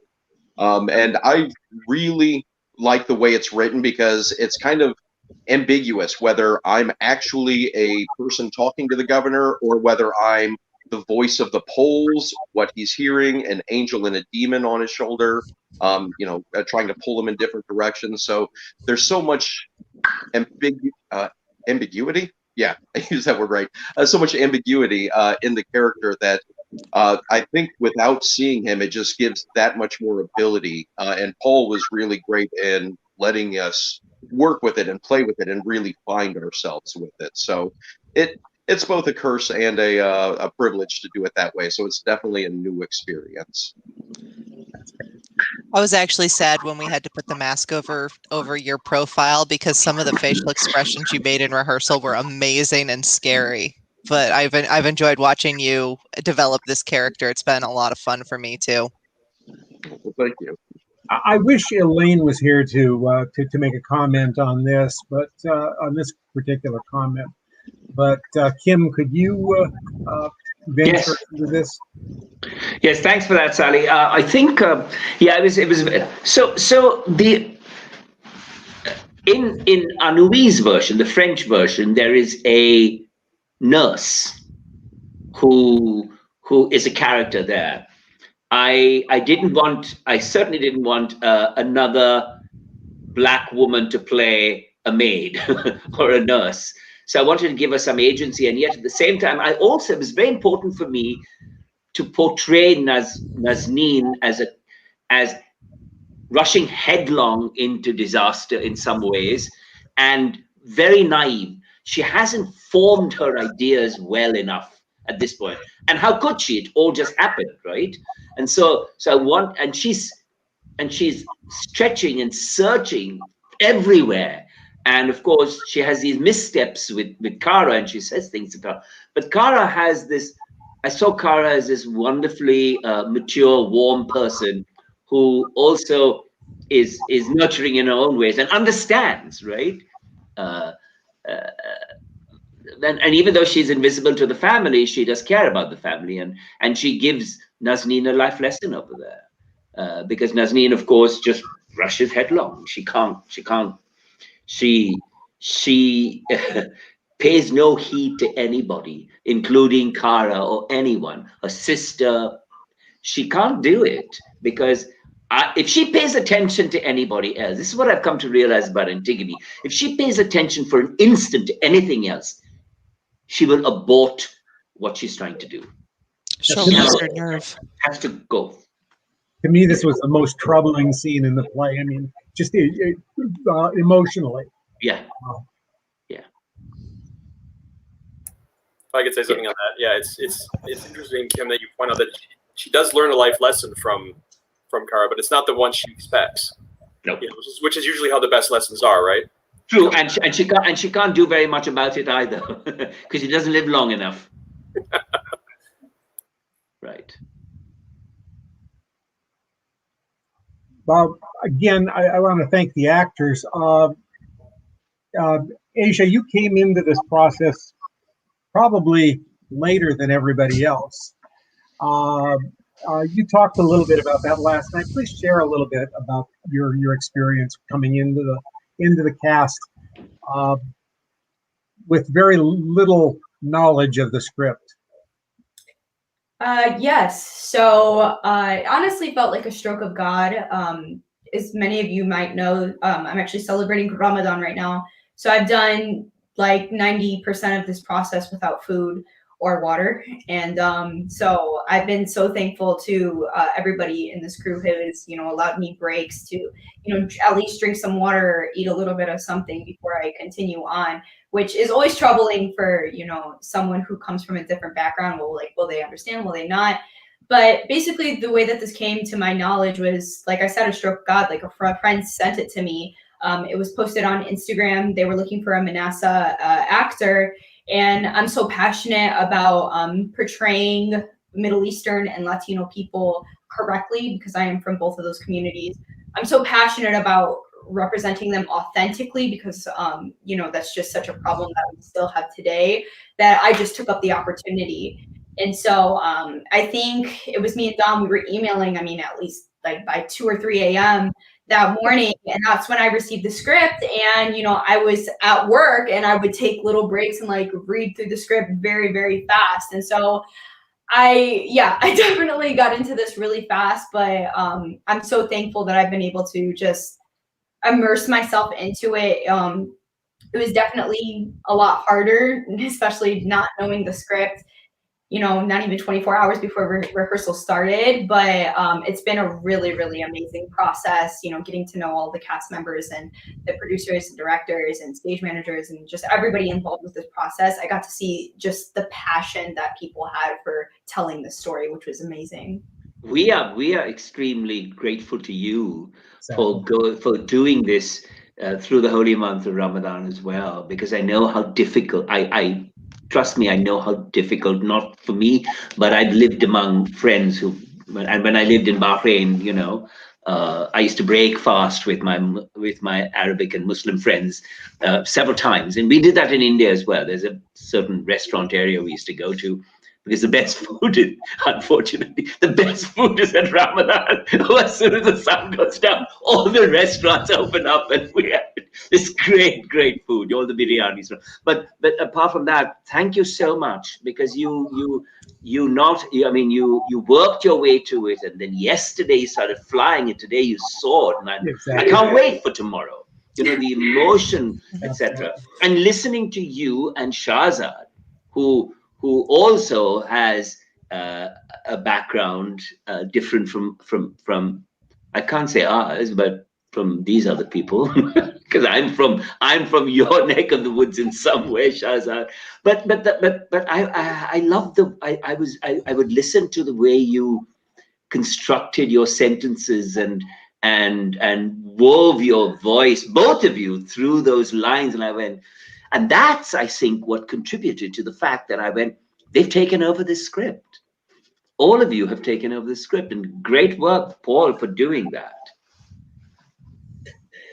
Also, as artistic director, it's always my intent with Coalescence that we do as authentic a casting as we can, because there is a richness and depth that someone who is from that culture brings to the story and brings to the storytelling. And thank you, Asia, for that. Yeah, it's my pleasure. And for someone who usually started every rehearsal hungry, thirsty, and probably tired, she has been a joy to work with and has never been mean to one of us, which I'm really mean when I go more than 2 hours without food. So you've been just amazing this You entire know, process. when Paul would tell you you're exhausted, if I kept quiet because I couldn't speak anyway. I was watching, and I thought, yeah, she is. She actually is exhausted because I know what that does to you all day. You know. In addition to that, the fact that she had to come on a little bit later allowed me to give a longer curtain speech. Yeah, Oh my God. That was me yesterday. I'm doing stage manager Ramadan math at work at 8 o'clock in the morning going, okay, so if Don talks for this many minutes, that'll get us that many minutes past suns. I grew up, my best friend was Muslim, so I'm very familiar. There's an official sundown call, isn't there? Sent out by the mosque? Yes. Yes. That's what I thought. You don't just look out or you don't look at the weather channel. They tell you. Yes. I mean, that's my experience. Isn't that right?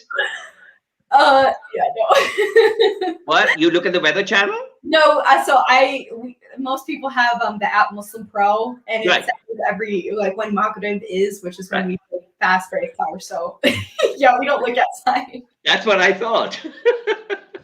Yeah, but I mean, I just want to say real quick. I mean, for everybody's watching, I mean, you could just see how open they were to being so adjusting and everything like that. I've never had that in the many years that I've been involved in theater and acting and everything. I've never had that with the company before. So thank you so much. Yeah, It's really no trouble. You're very welcome. It really is what Coalescence is about. So don't be surprised at what we do. The thing is, we take those things into account. The other thing too, I want to point out, Heather made a statement here, and each time we do something, we try to go a little bit further with it. We try to make it more of a production, and the next few productions that we have scheduled, you're going to see us even take more and more steps toward making this stage feel like a theater, even though it may cut out sometimes. That panic moment, Don, that panic moment is beautiful. Yeah, we all panicked a little bit. Well, I panicked. Kim didn't because he couldn't see it happen. What are you talking about? No, we're not going to. We shouldn't say anything. We'll tell you later. We'll tell you later. We'll tell you later. I just saw some things pop up on the screen. I saw the chorus leader pop up where he shouldn't have popped up, and then he disappeared. I think that was Don had the chorus leader's mask as his profile and accidentally popped in at one. It was fun. We were trying to fix something, and it was not going. It was. StreamYard is very interesting sometimes, and we're still all mastering it, but it is a very great platform for theater, and it's been a lot of fun to both test the limits of what we can do and to see how we can adapt something that has such. Kim had a lot of ideas in his script on staging, with the chorus being on stage, with the chorus being masked, and we said, okay, Paul and I looked at this and said, how can we make this virtual? And then Paul kind of talked to me about what can we do in StreamYard? What will StreamYard let us do? And obviously StreamYard will let us drop in videos and put in overlays and stuff that. So there's all sorts of fun stuff that we can play with. So it was, how do we take this vision and adapt it to this new world? And I had a lot of fun daydreaming about that, even when Dion, I love you, Dion, if you're watching this, the video editor occasionally wanted to probably murder me. I forgot what I was going to say. Anyway, do we have any more questions from the audience? We may not. Any of the actors, is there anything that you'd like to share? Specifically, Paul, is there anything you'd like to share? If not, then I want to thank everybody for. I want to thank you, Kim, for bringing this show to us. I want to thank you, Paul, for directing, Rachel for the screen, and the actors. Their lovely performances. Everybody, the actors were just amazing, and we appreciate all of you. We want to win. You're welcome back at Coalescence anytime. Thank you again. Look for what's going to be happening in our next season. We are going to have a web page that's going to go up this next week. We'll announce that, and you'll get to read a little bit more about what we're going to be doing for the 2021-2022 season. Thank you again, everybody, and thank you for attending. Audience, you are part of the Coalescence family, and we thank you. We thank you for coming. Are we